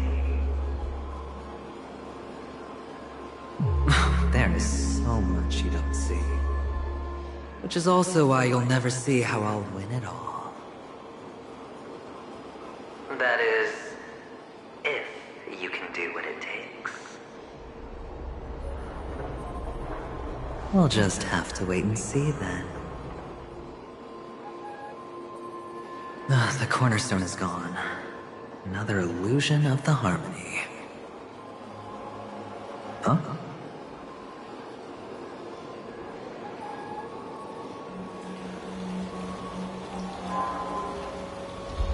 Old friends.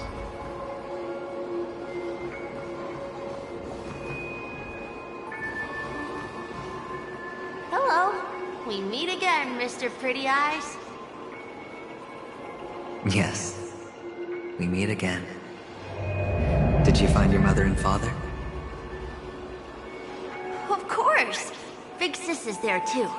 The four of us were just playing hide and seek. I'm so happy. On our way here, Papa even brought me to see a blimp. I think you mean film. Yes, that's it.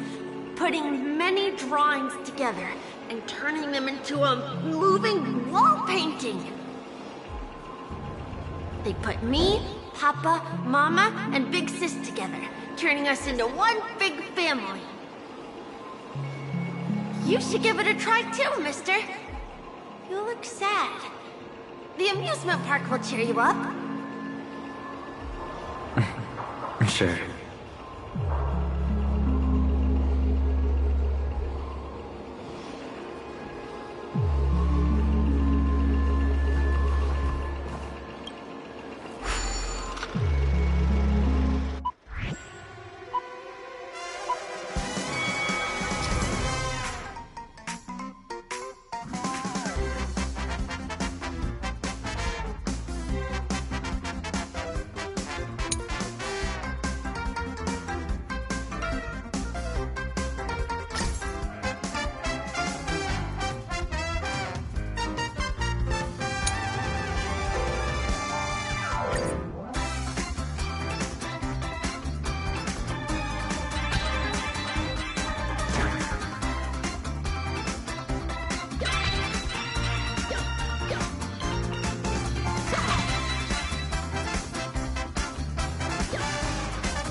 How's that? Not a bad score, eh?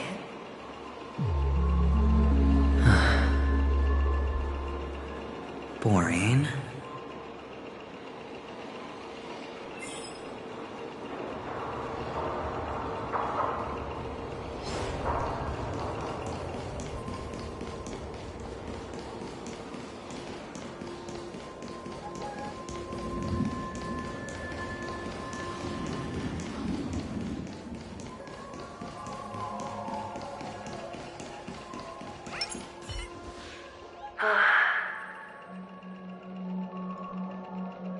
Why aren't you talking?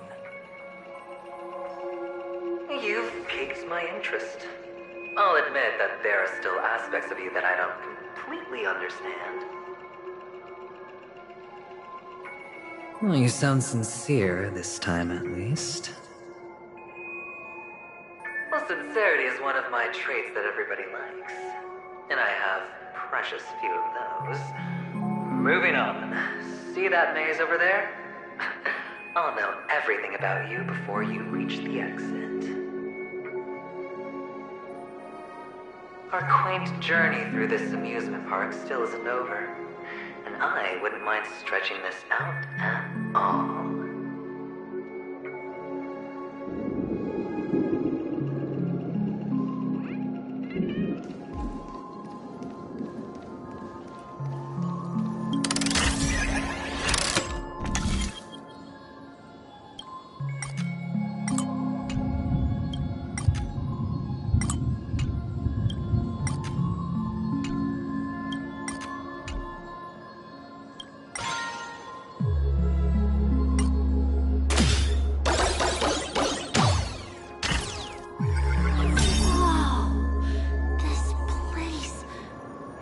So tall!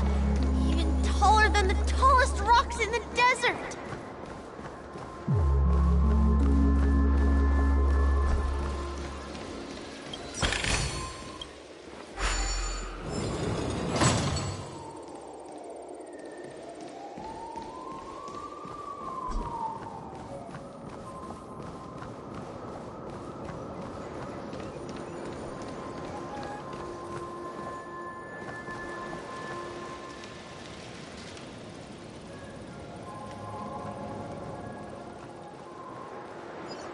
There are so many flowers here!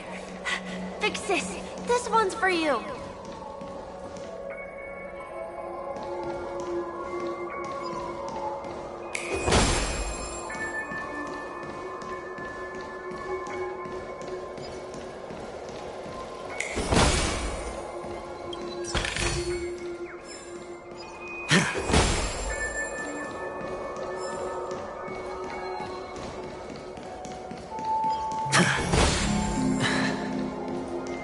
A dead end?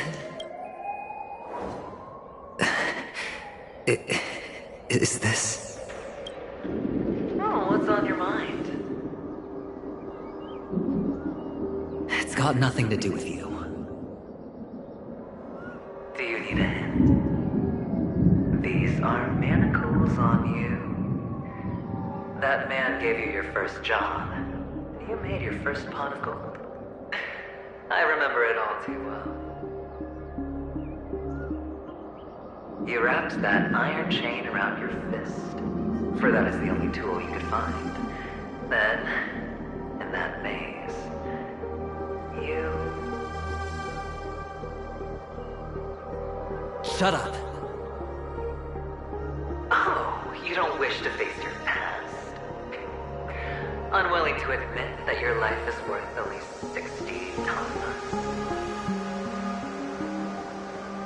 Well, from what I see, you refuse to confront it, because it only proves your weakness. How could a weak person take such daring risks? Oh, that's right. You love the thrill of danger. But you refuse to let go of meaningless sentiments. Even in this beautiful dream, the only thing you dare allow yourself is death. In your hands, those who follow you could have become Joker cards. They're far more useful that way. It's not like this is the only place the family ever cut corners. You could have had tons of action if you weren't so all or nothing. All it takes is a meager sacrifice. I bet Opal would have resolved this without a fuss. A pity you're not him. Well, you wouldn't be in this state if you could just get with the program. And why couldn't you? Out of professional integrity. Those techniques you mentioned are highly efficient, but it's not that I don't know about them. It's more like I couldn't care less. Get it? What fun is it if the fight isn't fair? Fair? You assume your opponents would fight fair in the first place. The odds are obviously not in your favor, so how are you just breezing by? But did that masked fool's words awaken something in you? Well, she gave me an answer that could turn everything upside down. Everything? You mean, it could make all the cards on the table just disappear?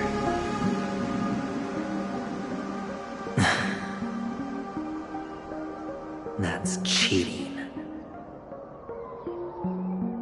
If these leaves could be brought back, would they bloom into new flowers?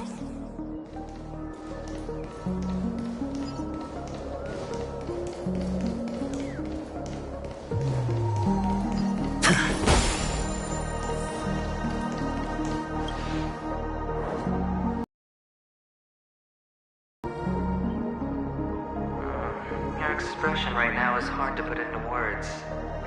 The lucky charm Mama left you is made from gold. Why did you never consider selling it? You obviously could have lived a normal life like Big Sis that way. Looking back, that was the better choice. Mama only left us with 2 pieces of jewelry. A necklace and a lucky charm. There won't ever be a 3rd piece. That's what you always say, but you actually regret it, don't you? That you didn't sell them.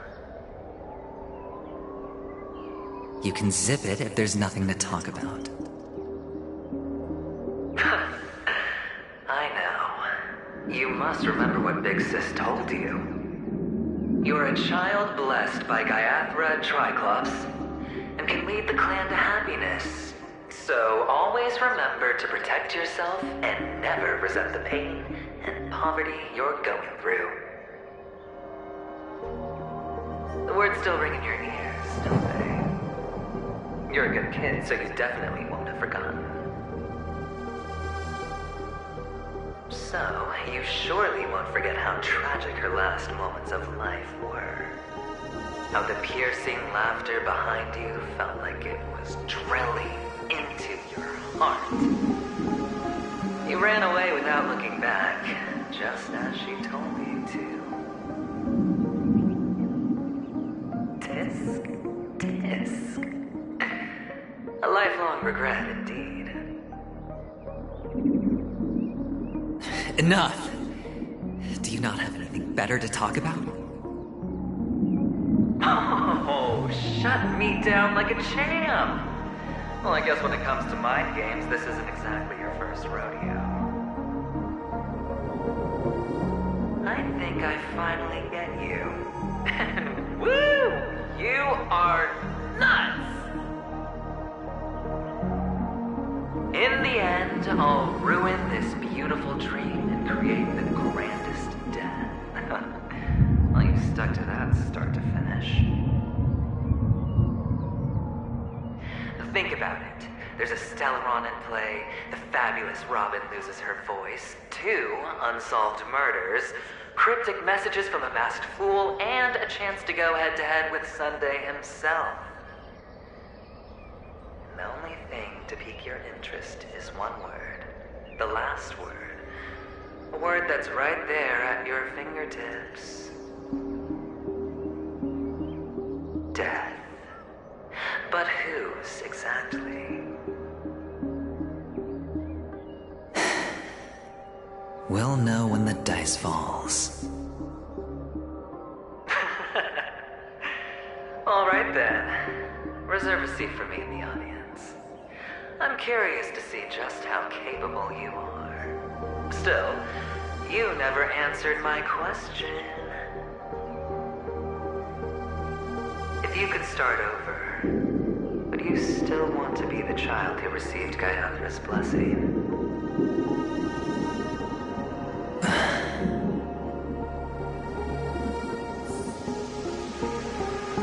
It's so quiet this time. Is he finally gone? Or am I the one about to disappear?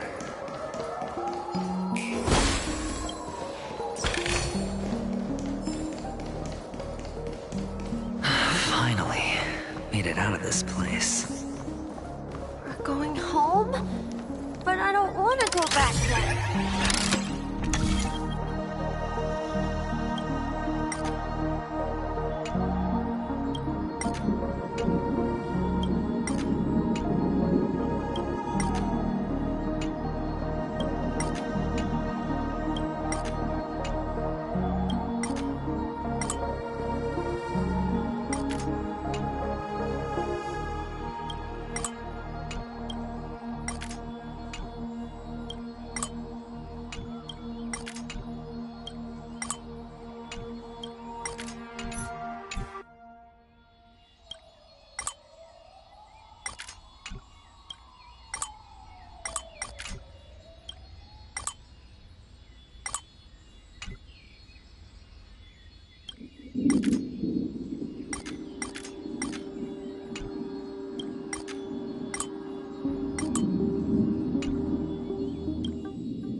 Here forever.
Father Hanu! Where are you going?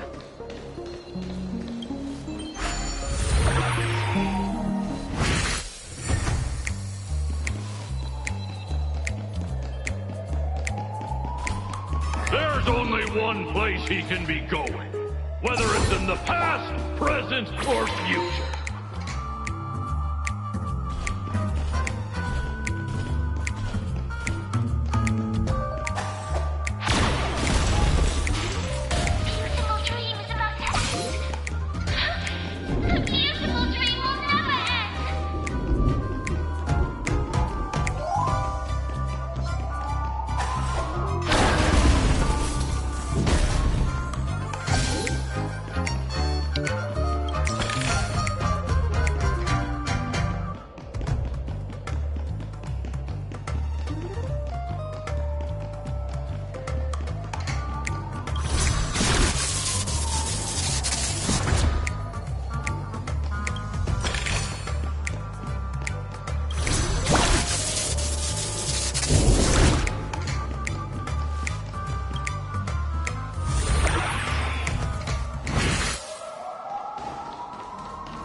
Leather shoes.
I sense a storm.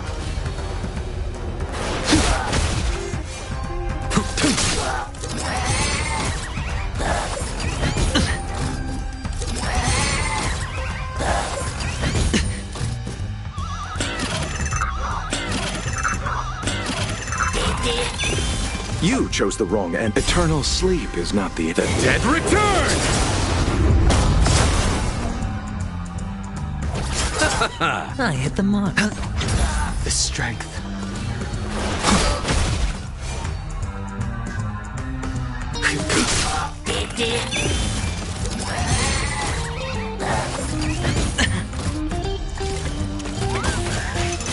Well timed. All in.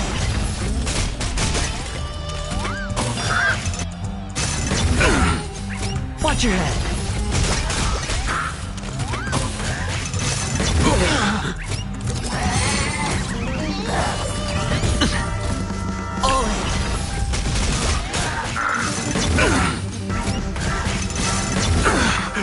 Watch your head. I underestimated you.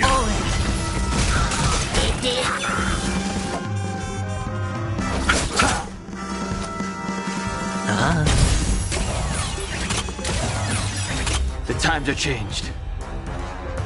Awaken, dormant scale. World cleansing dragon.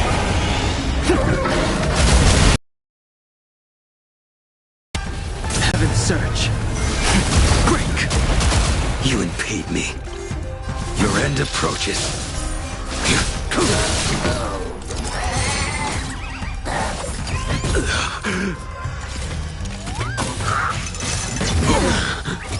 Receive divinity. Unnecessary. Repay. Failed to send you. I underestimated you. Watch your head.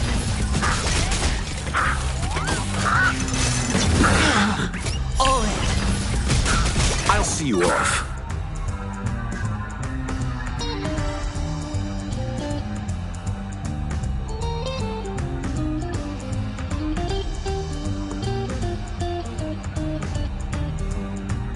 What is it we're waiting for? I hit the mark.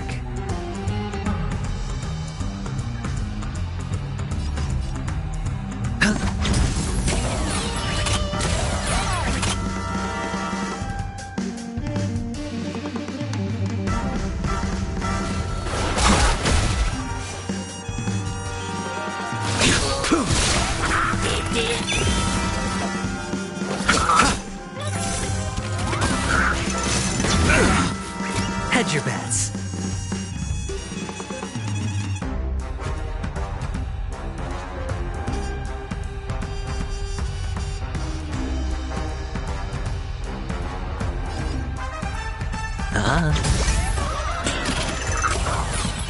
I sense a storm.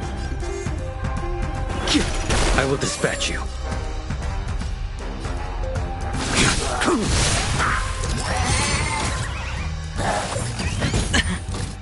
Watch your head.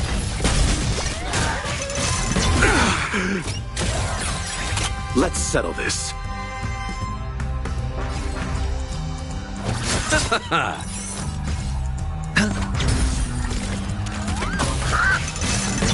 Timed. Failed to send you. The times are changed. A blade knows no mercy. You chose the wrong enemy. I hit the mark.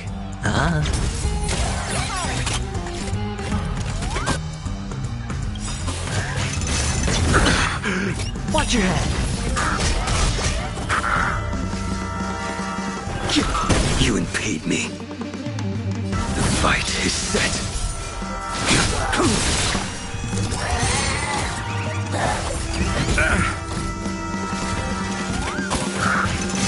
I underestimated you.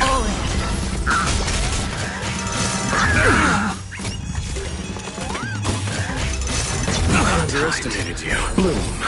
Unnecessary. Failed to send you. Watch your head. I hit the mark.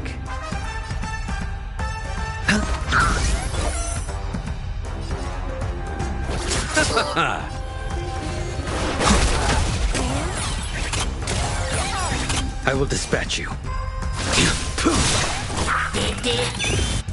Sure, I'll play along.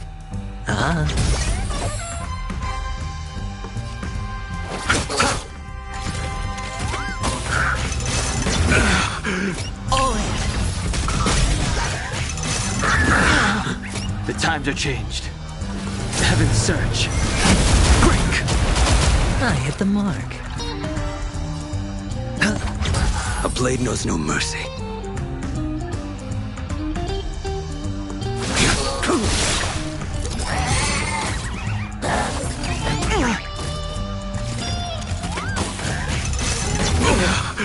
Watch your head.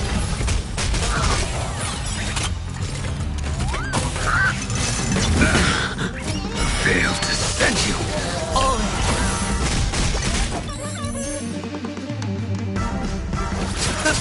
The strength.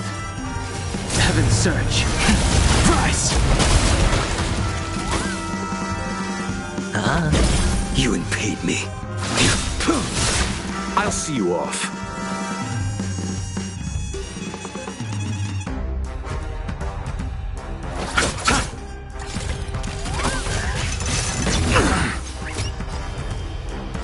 Heaven's Surge. Break! I hit the mark. I will dispatch you. You chose the wrong enemy.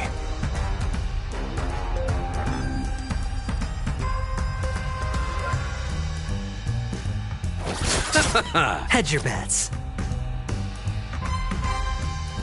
I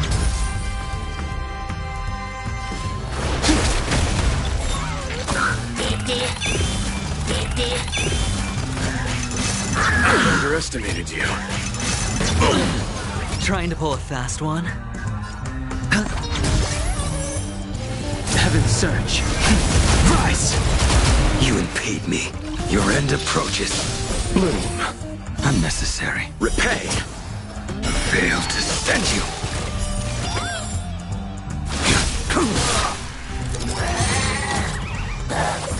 I underestimated you. I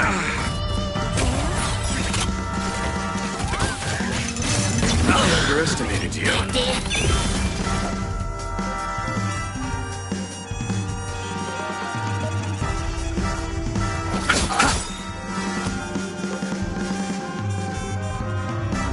It's on me.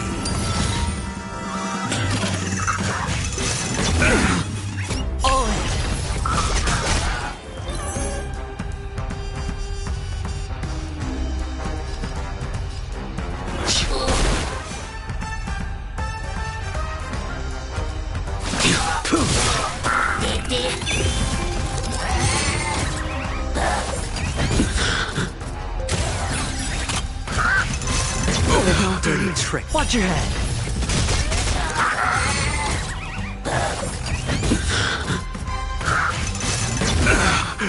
All in.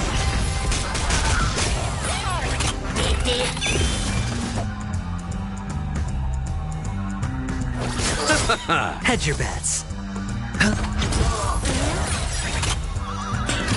I sense a storm. Awaken dormant scales. World cleansing dragon. Heaven's Surge. Rise! You impede me. Fail to send you. Eternal sleep. The dead return!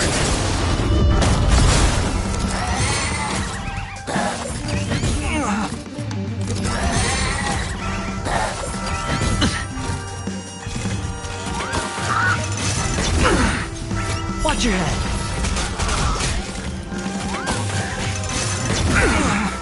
All in.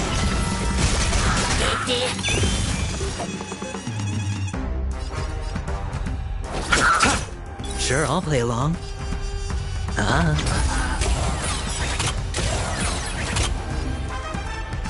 Heaven's Surge. Break! You impede me. I'll see you off. The strength. You impede me. The fight is set.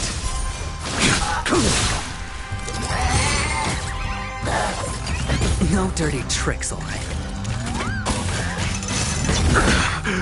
Watch your head.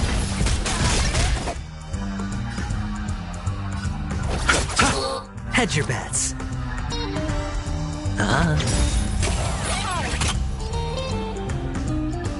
The dice have been cast. Bust. Or maybe I'll take it all. All in. Heaven's Surge. Rise! You impede me. You chose the wrong. Sure, I'll. Sense a storm. Heaven's Surge. Break! Fail to send you.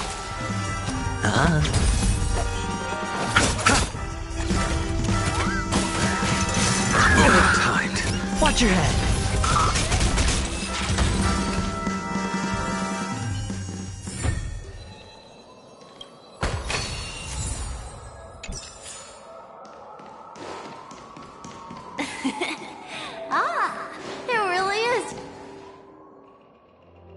I don't know why, mister, but you always give me a special feeling that makes me more curious about you.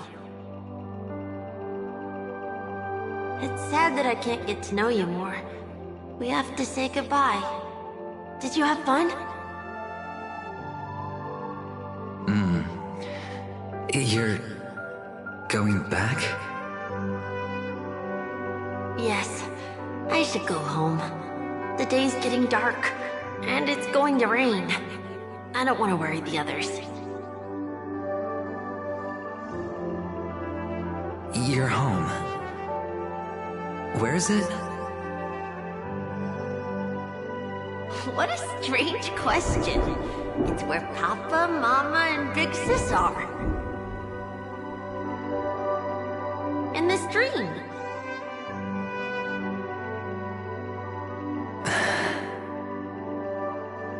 This amusement park. This beautiful dream. They really are peaceful. Everyone loves it. But, mister, why don't you like it? Because they're not here. Where are they then?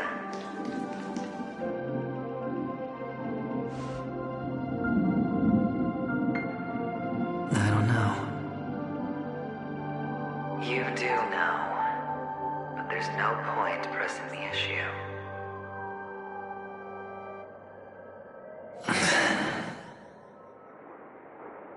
Admit it. You're tired.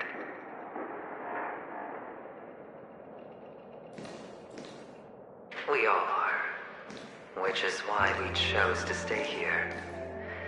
Me and him.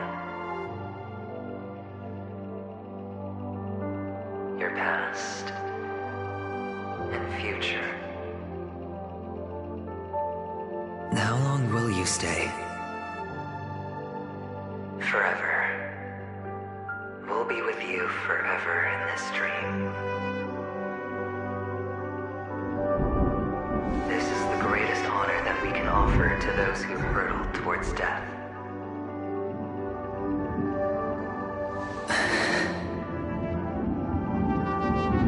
The road less traveled is less traveled for a reason. You've never gone in any other direction. Your own life is the chip you're most eager to lay down. Always has been. You don't care who the real murderer is, and the Watchmaker's so-called legacy couldn't be more boring. What you want, what you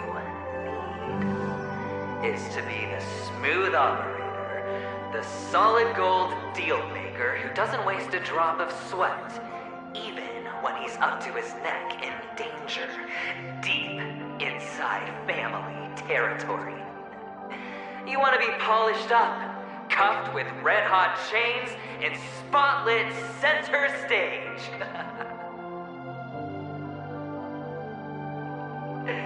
You'll be the closing act, the final sacrifice.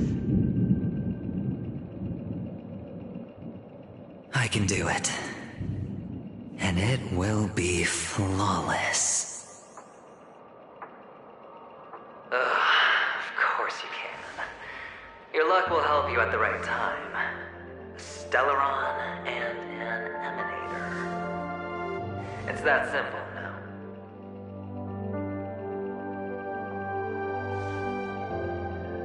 That way, the IPC will earn a place at the table. And as for you, you'll just happen to slip the leash, leave the rat race, extract yourself from this endless debacle.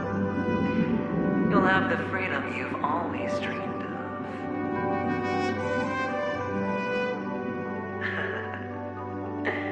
This isn't the first time. You've been an escape artist from day one. This fiasco started with a death, and its curtains will fall on another death.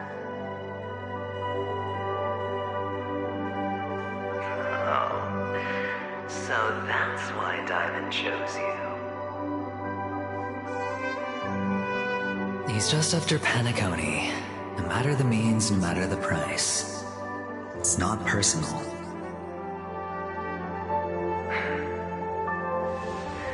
It's hard, isn't it? Well, don't get soft on me now. What, did you suddenly grow a conscience? Why, I was born from yourself. I'm well aware that climbing out of the hole you've dug is basically impossible. I can't stop you from doing what you want. We can't change where you want to go. Well, what's done can't be undone. All we can do is play the cards we're dealt and rake in as much time as possible. Yes. Alas, people won't make all the right choices in their lifetime. Though luck always seems like it's on your side. You will keep winning, having never lost before, but why you? Why must it be you? If all your luck is built on the pain of someone you love, on the loss of dozens more, if these windfalls, these jackpots, aren't a gift from Gaiathra, if all they are is a long string of meaningless deaths, then what did we do to deserve living in a world like that?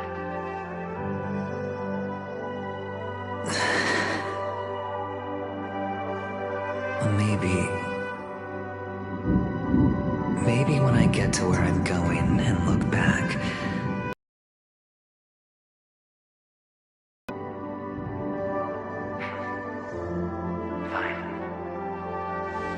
Time to make a move, my friend. I'll be waiting up ahead. Say goodbye to the kid before you shuffle off.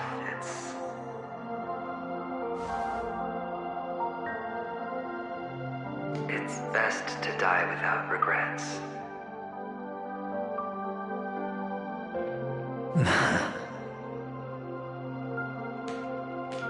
And now, only we are left.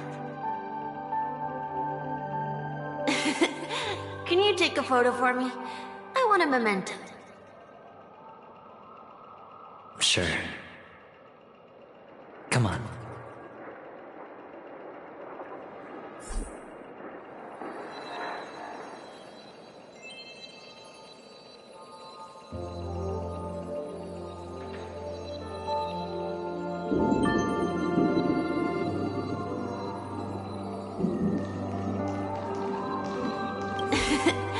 Can you take a photo for me?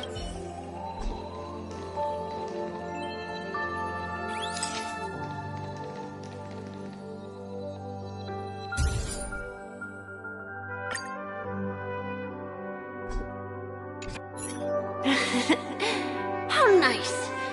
Now I can see what I look like too. Look at the lens when you're taking a photo the next time. Your expression will look more natural. Sure, I will. Then, mister, are you going back too?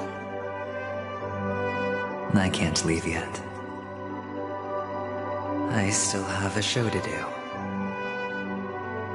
Oh, you're about to go on stage, aren't you? Let's go then. I'll take you to the stage. Sure. So you're an actor. No wonder your clothes are so stylish. I'm actually a merchant. But I do have a show to do. Are you the same as those men in black in the sky? But you're not wearing black. Only ordinary employees have to wear that. My position is much higher than theirs.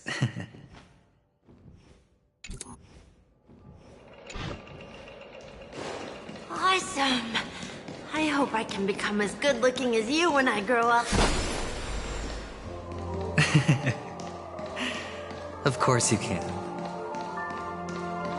You'll be better and stronger than me.